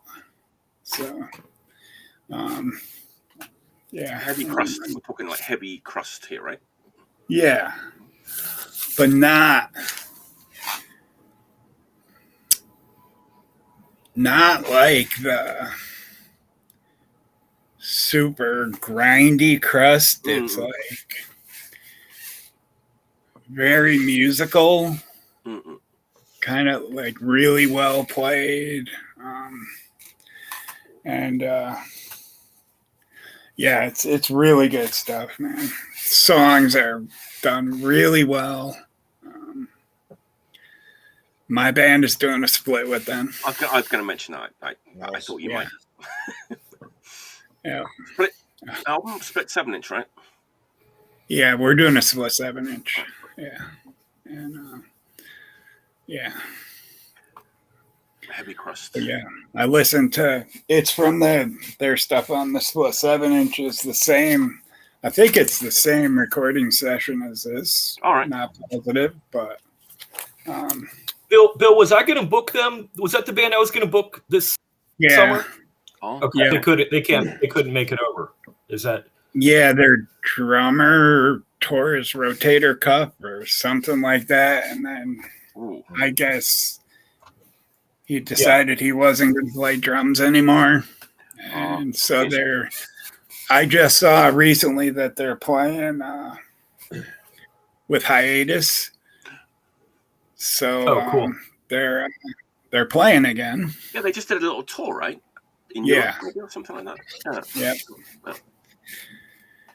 Yeah. So Hiatus is a band I want to get over here for Skullfest at some point. Oh. Yeah. hiatus. Yeah. Hiatus. Yeah.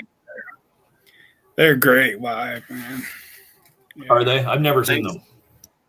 Yeah. Did they just put out a new album? Am I right in saying that? They've got a new Yeah. album, right? Yeah. New album.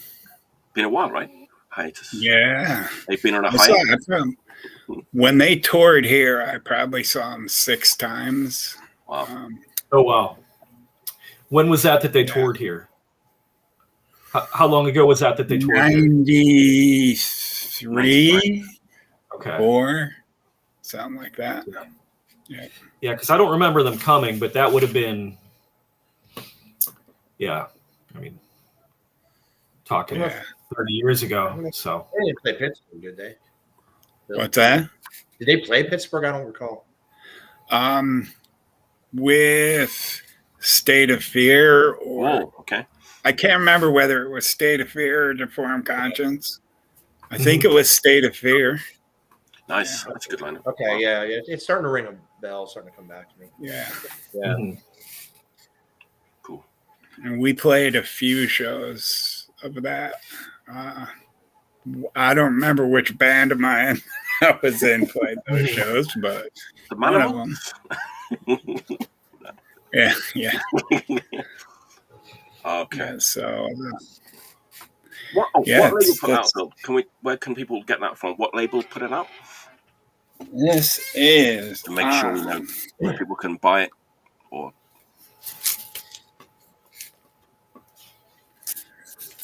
so Rejected Abused Records. might be their own label, right? I'm not sure. That is their own label. Okay, there you go. All right. And let me just check because it's a couple labels.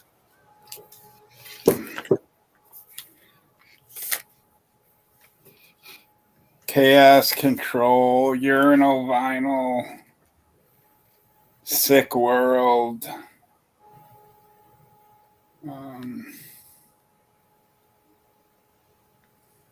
Besides Rejected Abused. Okay. Yeah. Everybody check out. Cool. Victorian response from Manchester. Yeah. I was supposed to be there right now. Oh, you were supposed to.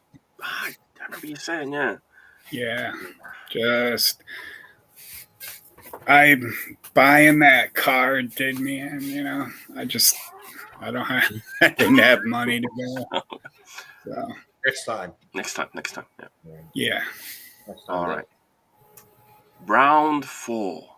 Now, my next choice, I've been hesitating whether I should show it or not. It's probably like my most played record of the past like 2 or 3 weeks, but I'm like, nobody's going to be able to find this thing. Yeah. But I'm going to show it anyway because I'm really passionate about it, and it's kind of an incredible record on so many levels. It's a Japanese band, and they just put out a brand new record on vinyl. It's a major label band. I've got so much to say about it. I don't like. Does anyone know the Blue Hearts? Anyone know the Blue Hearts? No. Okay, so I'll give like a really quick like background to this record. Like, so the Blue Hearts were like a band that was around in Japan for like 1985 to 1995. Everyone in Japan loves the Blue Hearts. So it's like major label like punk band, you know, like a punk rock band, super melodic. They had like loads and loads of like hit singles. You know, they had like theme tunes on commercials. You can ask anybody from like the age of 7 to 70, they will know who the Blue Hearts were. Everyone loves the Blue Hearts. I can't really think of like a band similar to it. I mean, like in the UK or in the States, a kind of a punk band that everyone knows, and they're also a good band too. Like all the guys from like all the Japanese crust bands also like love the Blue Hearts. You know, I was going to say Green Day until you said a good band. See, that's the key. It's a good band, right?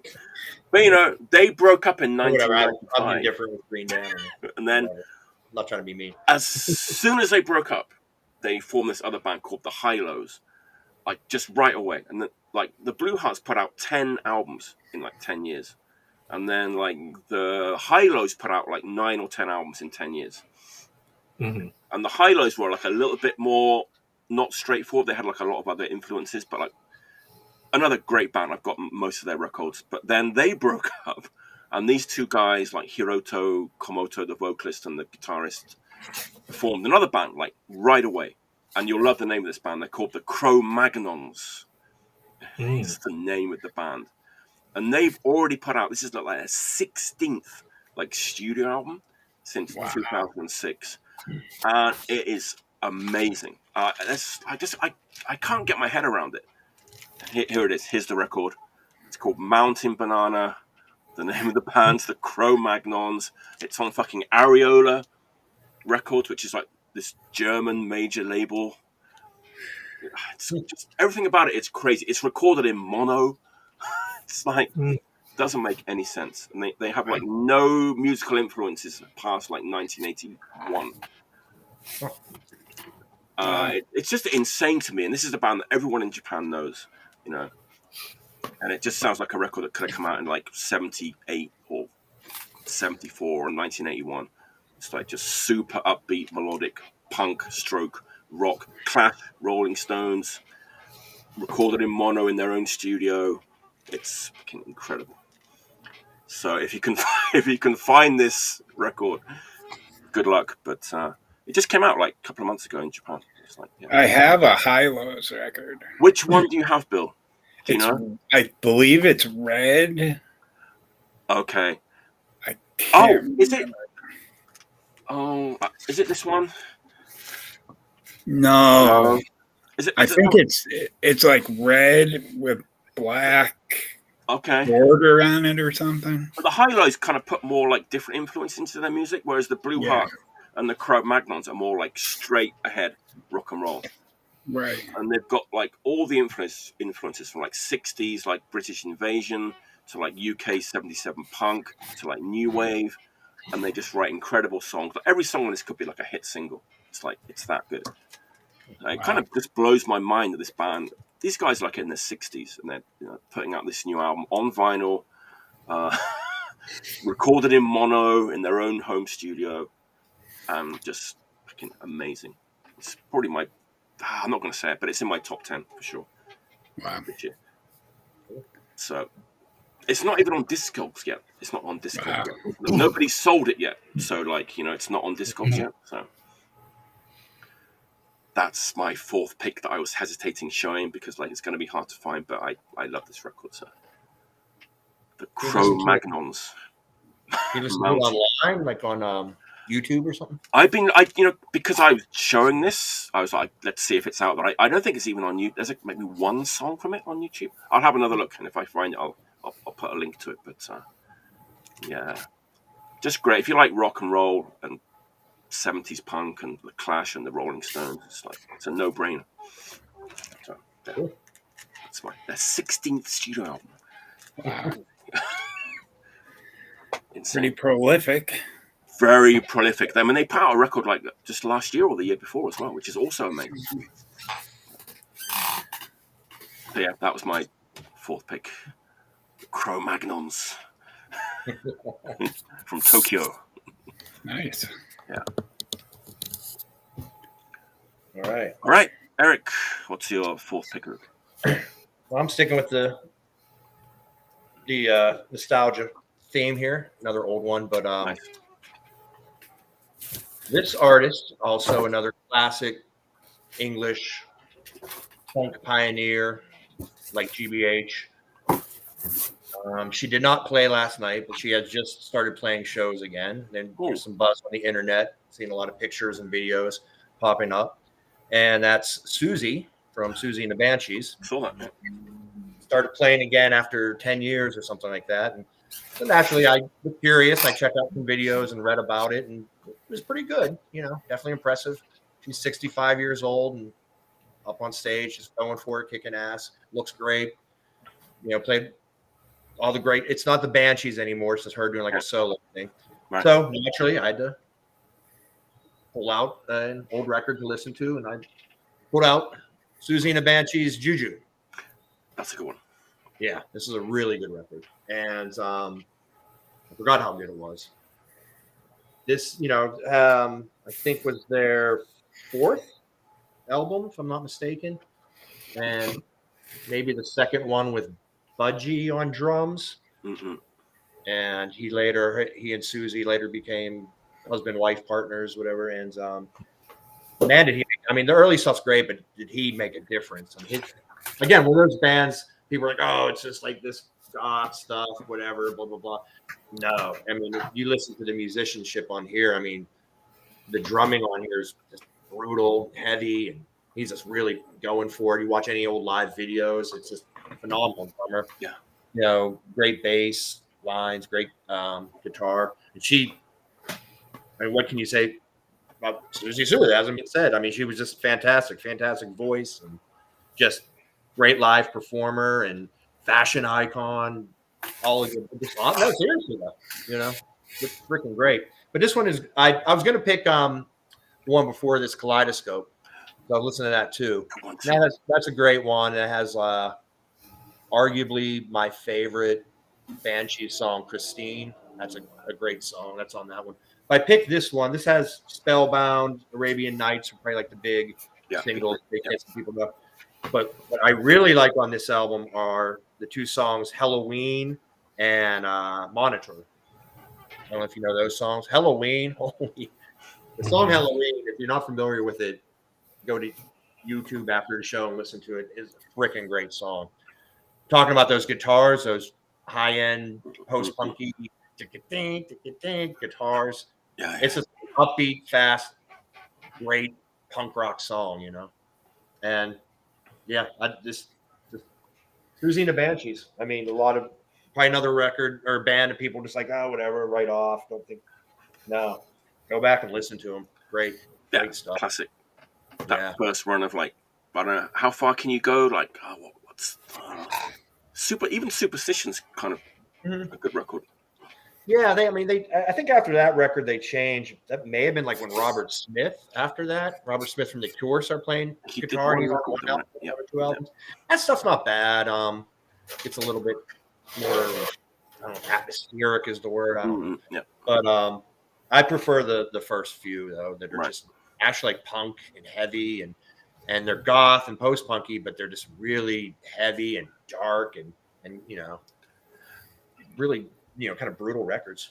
And like great songs, Yeah, just great songs. Yeah, the singles, all the hits are just really incredibly well written, cool songs. Classic band.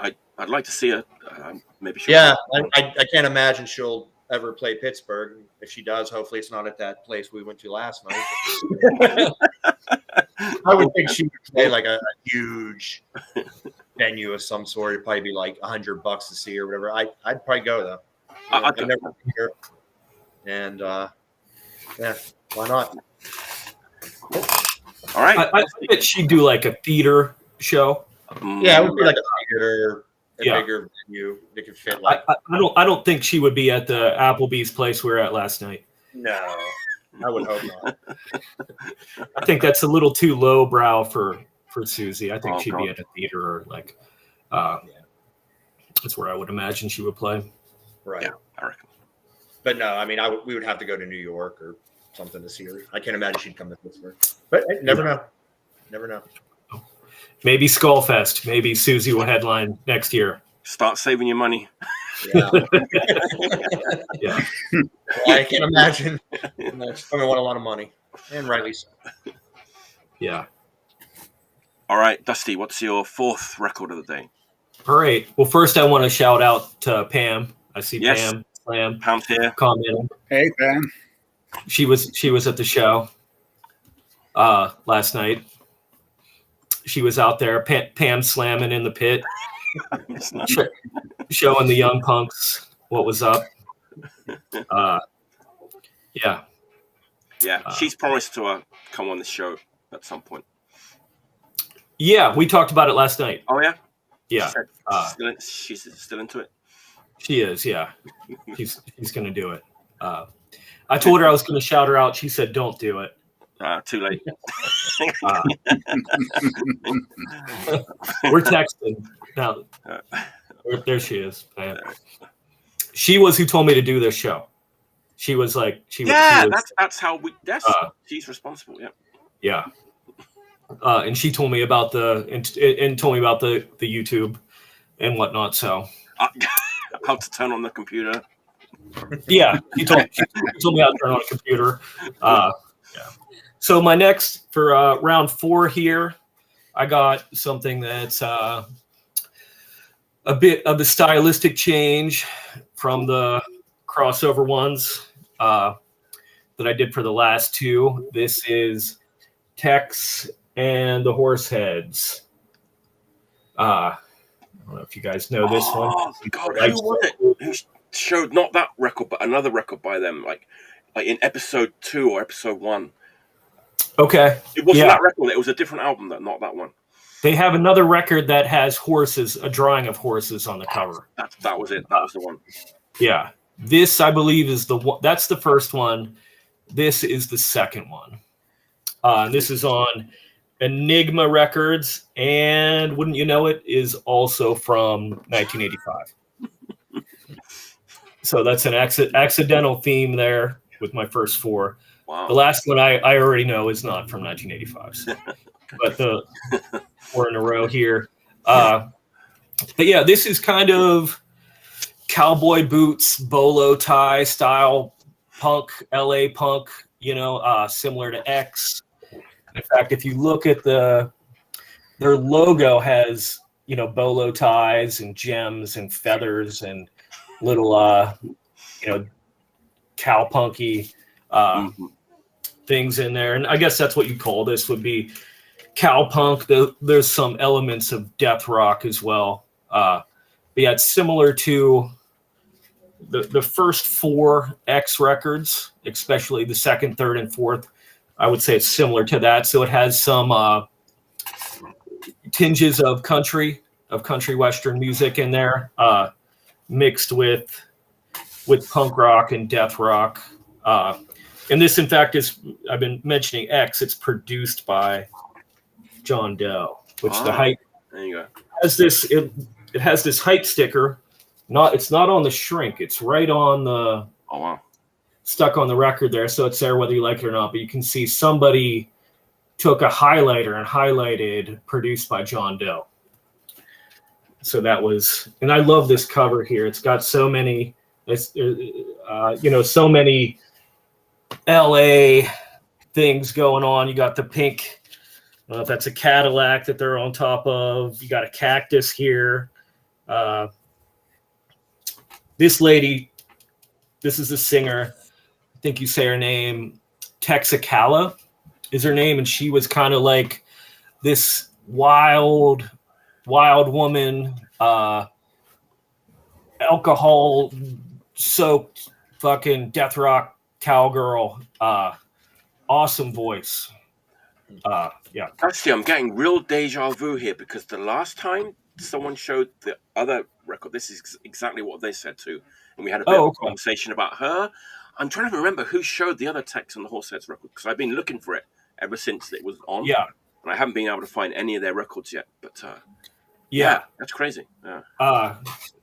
Yeah. She was. Her voice is great, and the standout on this one is a cowpunk ballad called "Big House Part 3." And she was in some movies. She was in Penelope Spears's. What was that movie with Charlie Sheen? The serial killer one she did. Boys Next Door. She's in the movie Boys Next Door with Charlie Sheen, and she's in that. And she would be in make some appearances in like B movies. You can catch her in some B movies. Right. I've seen. But yeah, she seems. I've never seen them, but seems like she was like a total wild child, and I love her voice.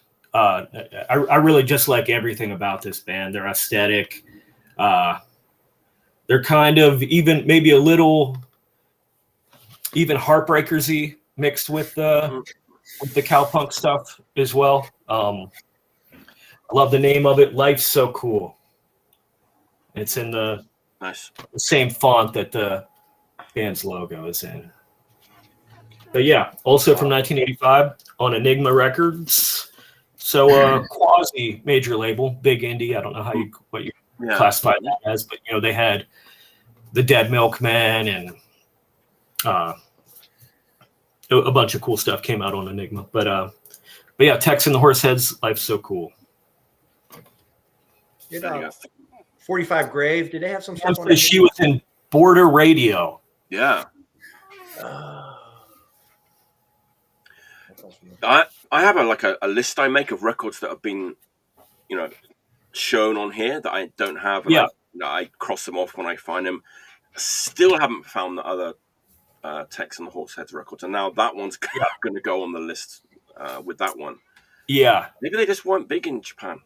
Maybe, I don't know. It's like they just don't show up. But, I couldn't say. I mean, they're not even really well remembered here in the U.S. Right. You don't really, and especially in the punk scene, you don't really. It's a name that rarely comes up.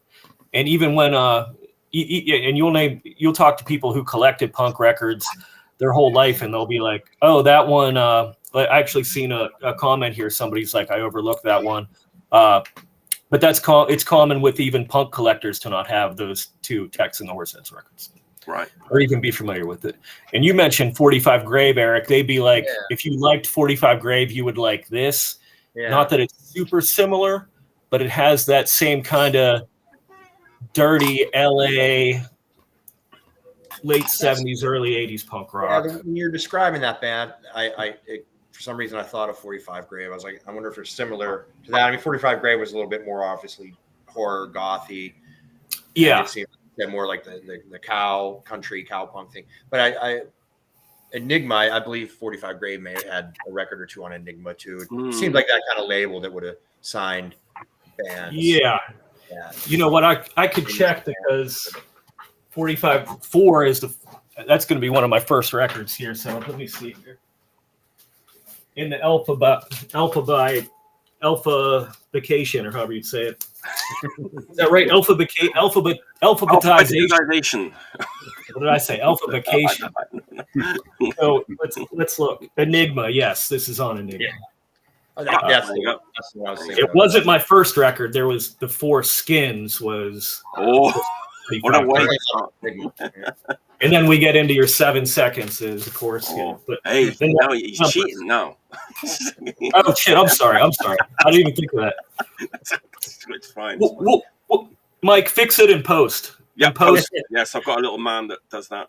Yeah, in post. Those will just be blacked out. Yes. All right, Texan. Oh man, it just jogged my memory. I'm still trying to think who it was who showed the other record. I'll look it up later, but it was like one of the first episodes that we did. They came up, so that's cool. And were you guys, Eric and Bill, are you guys familiar with them? Yeah, I used to have that record, but when I opened my store, I put half my collection in there. Yeah. There you go. I know the name. I've heard the name before. I always kind of associated them with that band, False Confessions. That kind of sound a bit. Yeah. Yeah, False Confessions. Also really good, yeah. Yeah. Cool. All right. Bill, what's your volume 4? All right. So,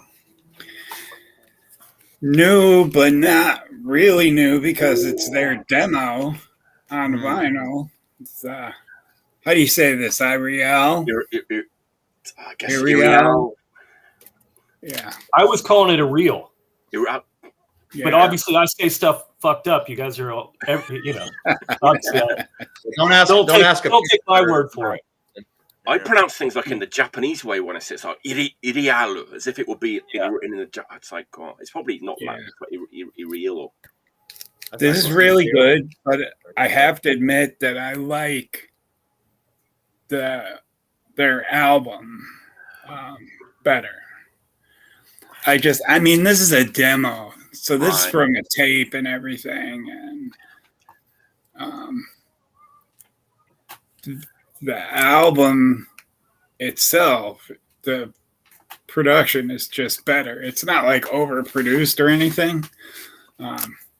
Whereas this is a little bit noisier. Some people might actually like this one better because that album.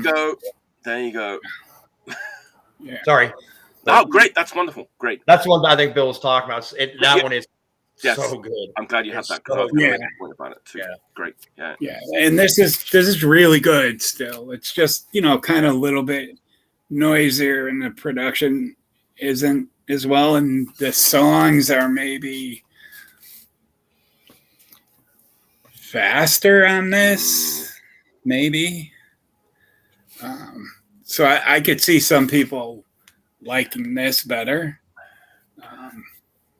I prefer the album. Yeah, me too. That's just my personal taste, but yeah. But Spanish. I mean, can't go wrong with either. So yeah. Good stuff. That album, the first track on there, like, I don't know. I mean, dare I say, it almost has like an exploited vibe. That first track is kind of like the horror epics era of exploited. It's kind of just mean and tribal. It's like that guitar. It's just, it really.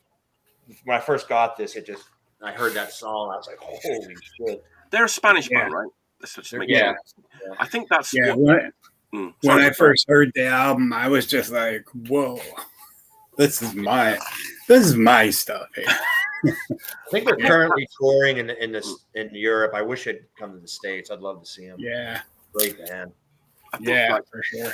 It's like the Spanish bands have a real knack for being like having like real catchy like punk in their like noisy hardcore, which kind of really makes it like stand out, like bouncy bass lines and kind of pogoable like songs and stuff, like which some other bands from other countries like forget to do or like just don't do it. Very punk. It's punk, like, almost punk, not hardcore in a way. You know what I mean? So, yeah. I want the one that I have. I want the one that Eric held up because I don't have that one.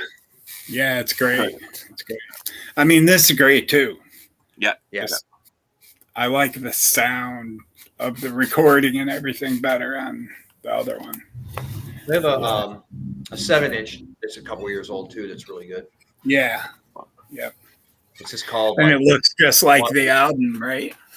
It's similar to the album, and the cover it almost just looks like almost like a Rorschach drawing. You know,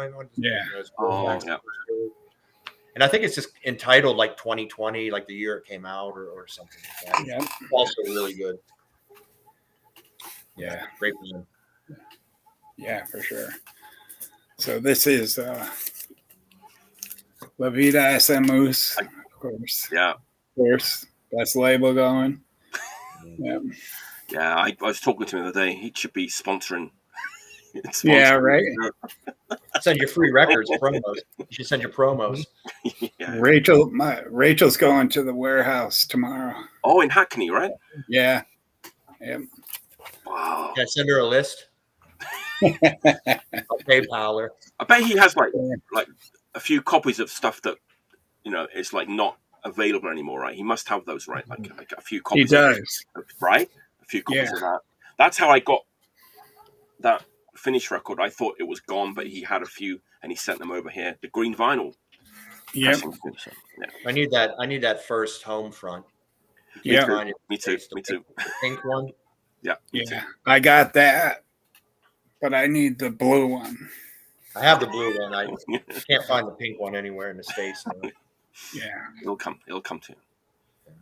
All right, last round. I'm looking at this record and thinking, like, why did I pick this one?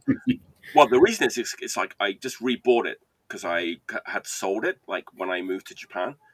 So I kind of got rid of my collection, and then this is one of the ones I'd never been able to find again. It's a Japanese band from like the 90s. It's like they were kind of like, I don't want to say super group because that's not really the right word, but they were ex-members of a lot of good bands, like ex-members of SOB and Alto, and even like the guy who was in the Chicken Bowls and Gudon. He was in that band too. It's like this band from Osaka who put out their first record on that, like Selfish Records. People like that record. The second one is different, a little bit different. I'm talking about this band, Rise from the Dead. Anyone familiar with this band? Nope. Yeah, see, I knew it. Like, people just don't know about this. They were really popular in Japan. They actually ended up being signed to a major label after this. Wow. Like Virgin Records, and they were like, on a major label, and they had their moment for a while. They got dropped though, like pretty quickly. But they kind of started off as like even their first album is like, it's a bit weird. It's like it's hardcore, but there's like these other influences in there as well because they're really into King Crimson. But the first album is like kind of pretty straightforward.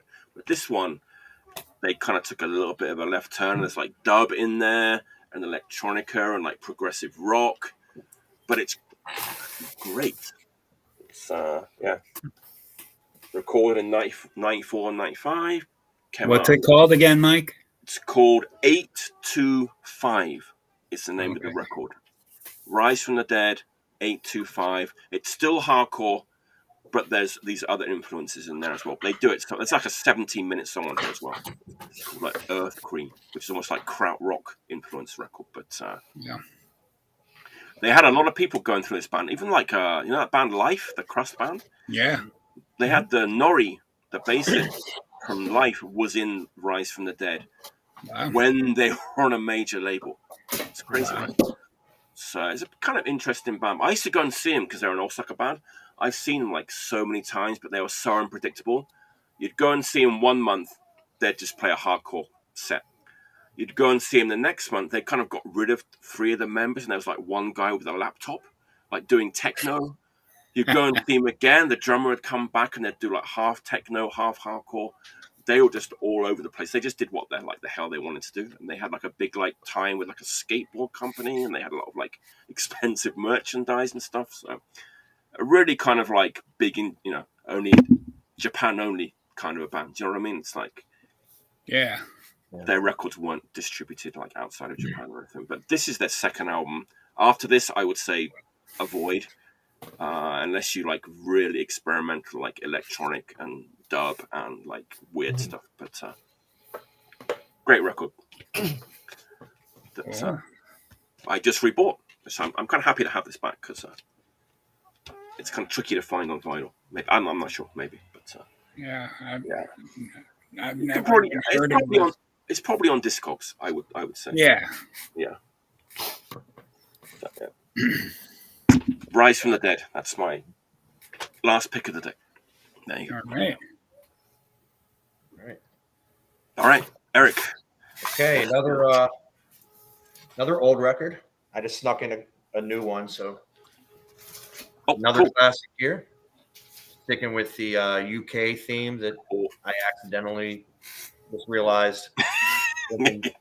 Newcastle beer, wearing a Damn. fish shirt. Trying to make you feel a little homesick there, Mike. Ah, thanks, buddy. But, anyways, this is a great record. You guys all know it. Everyone's going to love it. People would say the greatest UK pub rock band that crossed over into punk rock and boot boy and stuff like that. Household name, melodic songs. Everyone loves them. People would say, Coxbar, and they're absolutely right. But this is Eddie and the Hot Rods. Classic. 10 out of 10.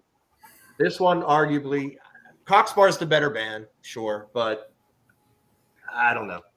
Got it in the berries, I see. Yeah, the $3 at Jerry's. Yeah, $3. Damn. $3. A while ago. Not Right, I was gonna say. I got this a long time ago, but still. This record, I mean, what can you say? This is just a great record. Never mind genre, punk rock, whatever. This is just a great record. Just incredible. Do anything you want to do. Top 10 song. Played at my funeral. Just great song. Fucking great song. I don't know what to say else. I have a great, quick, funny story about this record. The first time I was ever introduced to this record wasn't the music; it was the album cover. Right. A teenager, 13, 14, 15 years old. There was the local religious station here, Channel 40, which was the whole evangelical, PTL Klub, stuff that you're gonna go to hell, send me money, kind of television show. And they used to show this television show called The Eagle's Nest, and then the host of it was this guy called Pastor Gary. I think it was based out of L.A. Pastor Gary was one of those just satanic panic guys, and he would talk about everything from Halloween and trick-or-treating and how that's satanic and don't let your kids trick-or-treat to games like role-playing games like Dungeons and Dragons, and how that's, if your kids play that, they're going to open the gates of hell and da-da-da. And of course, he targeted heavy metal and punk rock.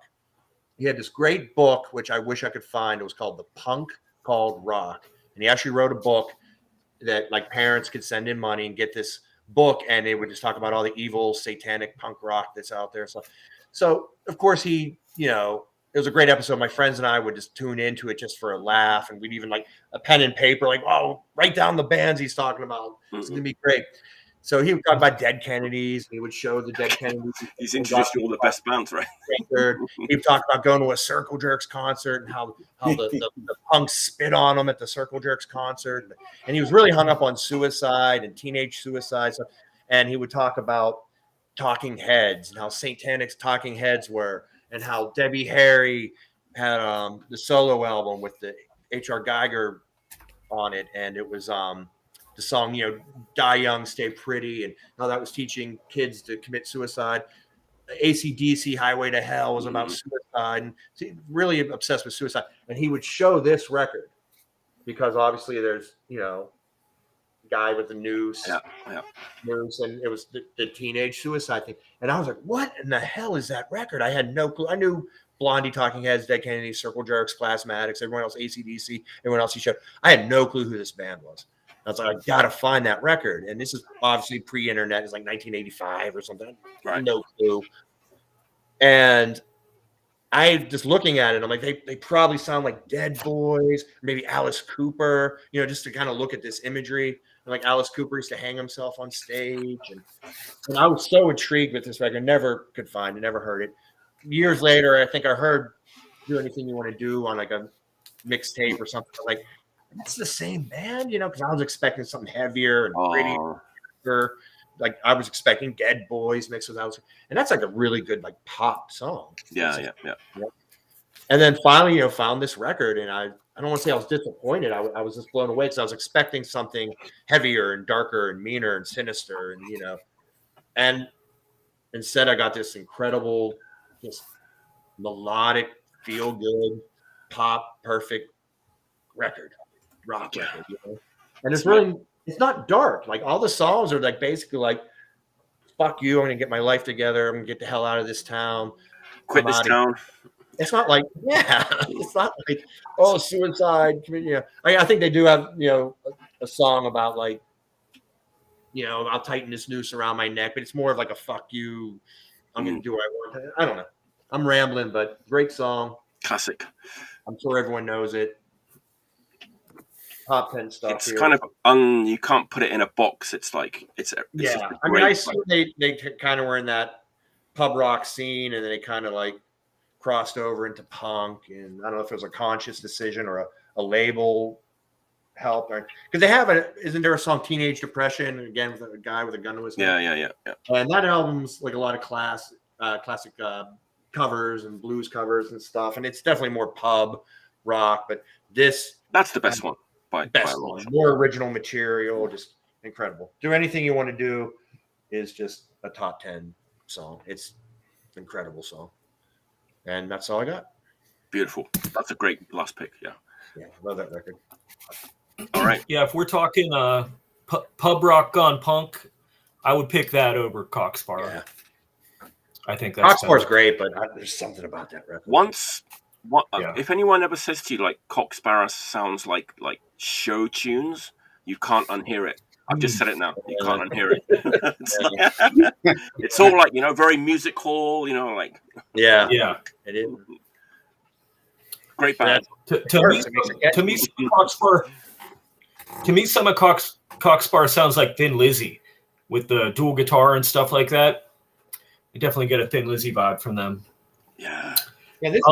This band's got kind of a glam vibe too at times. I talked about Sweet last time I was on. Mm-hmm. Some of these songs, could almost be Sweet songs. It's true. Great stuff. So that cover, when I was young, I thought that was Mick Ronson on the cover. It looks a lot like Mick Ronson. Yeah. It looks like Mick Ronson. I think it's so I thought it was like an anti-Bowie thing or something. Yeah. Like a punk statement. Eric says it looks like Randy Rhoads on stage front. Oh, okay. I can see that too. So iconic album cover. I thought this guy had like a stiff Bader's. He also looked like the singer of Sisters of Mercy. We can go on all night. But Andrew Eldritch, yeah. Great record. So, all right, it is. That's the last pick of the day.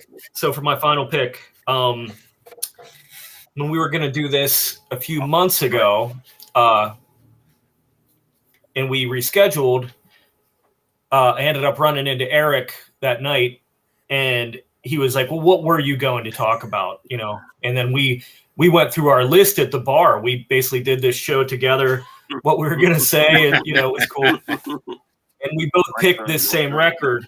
So I seen him last night, and again, we're sitting at the bar. This time we're at the fucking TGIF Fridays bar. So we're sitting there at the Punk Applebee's. We got onion rings. No, not really. We should have sampled the onion rings in second thought. So last night I said, you can have this record. I'm not going to talk about it. But then he said he wasn't going to. So now I've went back and I re-grabbed it. But we both had picked this record. We both were going to talk about it. Sure. Has that ever happened on the show that someone picked the same two records? Oh God, yeah, it happens. Yeah. Okay. Yeah. So that would have happened had we went ahead with it, and that record is Saccharine Trust. Oh, wow. And I love the cover of this. I'm not sure what is going on with the photo, but to me, it represents, man in despair. It's a guy who's just disparaging. That's what I always thought was going on here, with just somebody like writhing in agony, clawing at the sand or the floor or whatever he is there. But it could be something totally different. That's just my take from it. But I love the cover. I love the stark black and white imagery. You notice back here on bass, Earl Liberty, who was briefly in the Circle Jerks. But yeah, this is we both had pulled this out because at the time Spot had passed away in the months leading up to that, in the a few months prior. And we both talked about how this was one of our favorite records that he did. And I think this, outside of the Black Flag records, I think this is the best SST release. Someone just wrote SST band. I would say this, outside of course, I mean, you can't beat Black Flag, but aside from the first few Black Flag records, this is probably my favorite SST release. It's different than, it fits with the SST stuff, but it's different in a way too. This kind of has more of a jagged, angular, kind of post-punk, maybe Wire vibe. But it's still, at the same time, it's hardcore still. And it's kind of, we mentioned Doc Dart and the Crucifix earlier. It kind of has that vibe, what I've always just called weird punk, like Crucifix, Feeders, stuff like that, where it has kind of this, might have like this bizarre, eccentric front man and kind of this like angular, unique music, to go with it. And this definitely fits into that. But I heard somebody put a mixtape, We Don't Need Freedom was the first song I heard. No track listing was on the mixtape, so I just heard it and I was looking for it forever. A hardcore version of Wire. Someone said, yeah, that's how I would describe this. But yeah, so I looked forever. Who did this song? We Don't Need Freedom, which at the time as a kid, some like sarcastic punk stuff would confuse me, and I wouldn't know if it was serious or not. I thought this was a band that was like advocating. Same guy recorded it. The guy who says Black Flag Descendants, Spot is the guy that's the common link between Black Flag Descendants and the recording. I was confused and I thought it was a band that was advocating an end to freedom, like in the beginning of fascism, which I was like, at the time I was like, well, that kind of seems like a bummer, but I'm interested in this band. It sounded, so it had that, and it had a track that Eric and I have talked about before, High School Society by Circle One. No track listing. So for years as a kid, pre-internet, I looked for those songs. And this I found first, the Saccharine Trust Pagan Icons. So ever since then, this has been, I mean, rarely has a few months gone by where I haven't played this. Yeah, I love everything about it. I Am Right, A Human Certainty, We Don't Need Freedom, all awesome.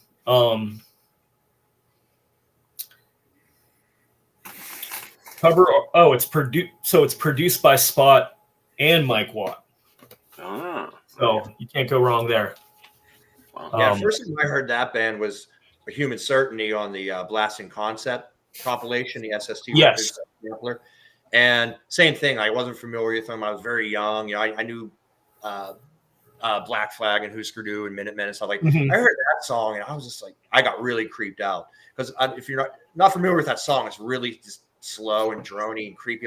And he does this thing with his voice. It's kind of he does this thing with his voice, and he's kind of singing like what sounds like a little old lady, like a little old woman. And the song's really dark, like "Don't come into this room," kind of leave me be. It's really, and I was just, as a kid, you don't know that like, oh, this is probably just some guy and he's singing like that. I literally was like, they got their freaking grandma to sing on this record. Yeah. This is so creepy. Like, what the hell is this? Because, I thought punk was weird like that. You would get your grandma to sing on a recording. That's punk rock. It's weird. And that song to this day so just creeps me out. It's on that record. I first heard it before I heard that record on a SFC sampler. And Human Certainty. Like if you're not, I'm sure everybody is familiar with it, but if you're not, another one, put it on the list. YouTube that song. I've never heard that record. I've never even heard any song by Saccharine Trust. There's a huge gap in my knowledge of like, all that, like that. I mean, SST has this huge discography, right? And there's like sways of it that I've never even heard, and like a lot of weird stuff. They did stuff after that. It's not as good. I mean, they're really good musicians. Like the guitarist is like a proper jazz guitarist and stuff. So they definitely kind of went off in that direction. It's not my thing, but it's cool, whatever. But that record, that one's the one to get right. Okay, it's creepy. You know, like certain music, certain records just give you a creepy feeling. You actually kind of feel like weird listening to it. Yeah, that record is it's weird. You're kind of looking over your shoulder when you're listening to it. It's creepy. Nice, got it. Yeah, but the second one is good too. The second one's called A Human Certainty, and it starts to get a little bit more into the realm of free jazz.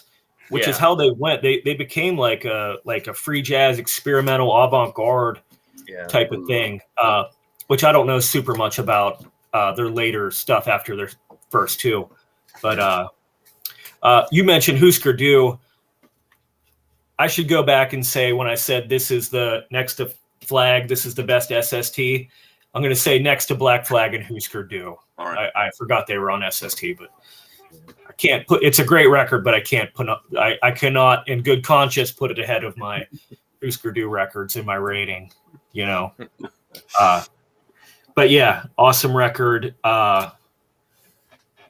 It's the way it's recorded. Spot was he was the best at what he did, and it really shows. If you look at the records he's done, nobody has a resume like that. You know, I mean, just one right after the other of, Black Flag, Saccharine Trust, Descendants, Yeah, he kind of went out of the SST thing too. He produced and recorded bands like the Fix. He did the Fix, yes. Fix. He did some of the Necros Conquest for Death record. He did Gay record, He did Big Boys. He did a lot of the Texas stuff. He did that Big Boys. Yeah, I think he did the Dicks. He did do the Dicks. Yeah. Yeah. This iconic like punk rock recording engineer, producer guy, and he was like a really great photographer too. And there's a book out of his photography, stuff like that. Rest in peace, Spot, man. Really important person in that old American 80s hardcore and punk rock. I mean, even if he just did the Black Flag stuff and that was it, he would still be a legend. But, he has, again, a super impressive resume of records that he recorded and produced. Another weird thing, like when I was a kid and I was getting into punk and I like knew punk was weird and stuff, I kept seeing Spot on all these like SST records. And I'm like, is that their dog or something? And even like, I'm like, who the hell's called Spot? One band got their grandma singing, other band saying their dog to produce it. Fucking weird punk rock. We'll get grandma to sing, the dog will produce it. They said it couldn't be done. Yeah. There you go. Yeah, that's a great last pick and something that I really need to kind of check out. Yeah, for sure. I can't recommend it enough. Nice, beautiful. If you've never heard it, it's another one as far as like it's vaguely overlooked. I would say I wouldn't say it's massively overlooked, but it doesn't. If you ask someone to name their favorite SST records, which I've seen somebody put St. Vitus down there, which That's is actually not a bad pick actually. Yeah, they're great. Yeah. St. Vitus is great, but it's not one that for a while. Like SST kept a lot of stuff in print. They didn't keep that in print. Someone bootlegged it, and Greg Ginn actually like cease and desist and sued this person. And as part of his like the lawsuit, he got the actual copies and sold them as legit SST because the bootleg was done that well. Yeah, it was such a high quality bootleg that part of the lawsuit of him winning the lawsuit was. This is a story I heard. I'm not sure if it's true or not, but yeah, he actually was like given the copies and he just started selling them as legit SST reissues, and they were actually that were like confiscated in the lawsuit or something. Yeah. I mean, he definitely had questionable business practices. We could throw him in. We mentioned Mystic Records a couple times. We could put him in Doug Moody in that same category as, questionable. The way they ran their labels was questionable, I think unethical. Bob Mold's still waiting on Husker Du royalty checks. Yeah. I'm sure. He really actually is. Yeah. Wow. All right, Bill, All right. take it away. Last pick of the day. Make it count. All right. So my last pick is a record that I took a total chance on just by the cover. I still don't really know anything about this band, but they're called Gargoyle Socks. Yeah. And post-punk, goth, death rock stuff, but they don't have a real hard edge. It's kind of softer and really dark sounding. Wow. But it's really good. I mean, look at that cover. Amazing, yeah. And that's what it sounds like. Dark gray, businessman blowing his head off on a horse. Oh, no. Is that new or is that an 80s record? Yeah, 86.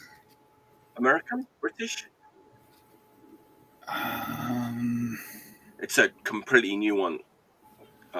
Never seen it before. Yeah, Detroit, Michigan. Wow. Yeah, at least that's where the label's from. That's crazy. And I got this, and I got their 7-inch. I've seen that record a million times. Really? Never heard it. That image is either like, I don't know if that's like for that record or if that's like a famous image that they use or something.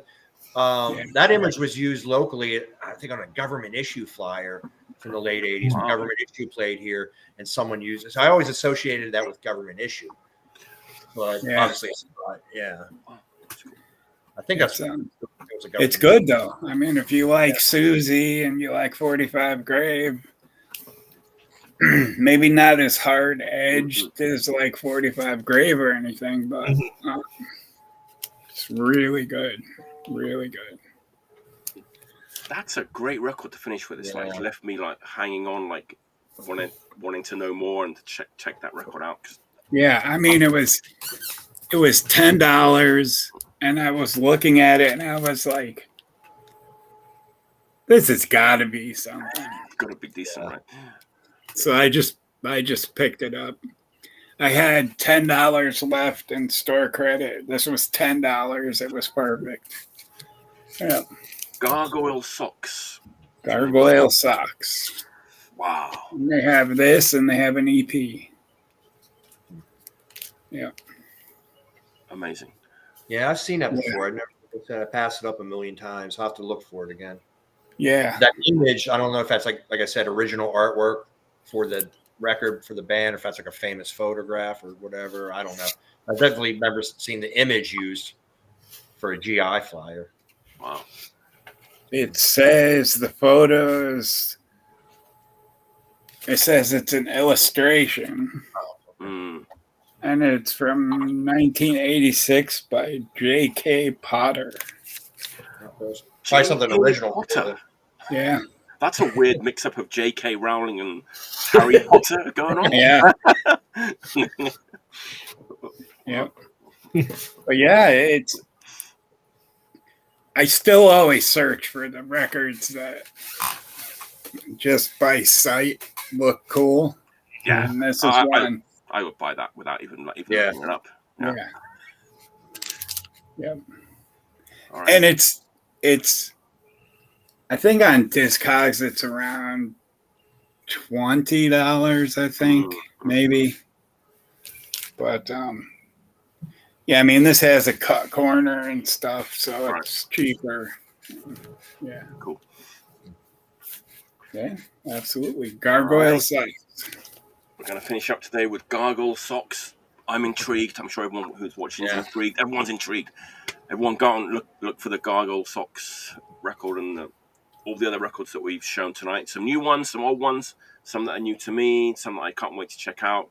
That's what it's all about. It's been a great time. I think I have to say that this is the longest episode done so far, which is Sorry.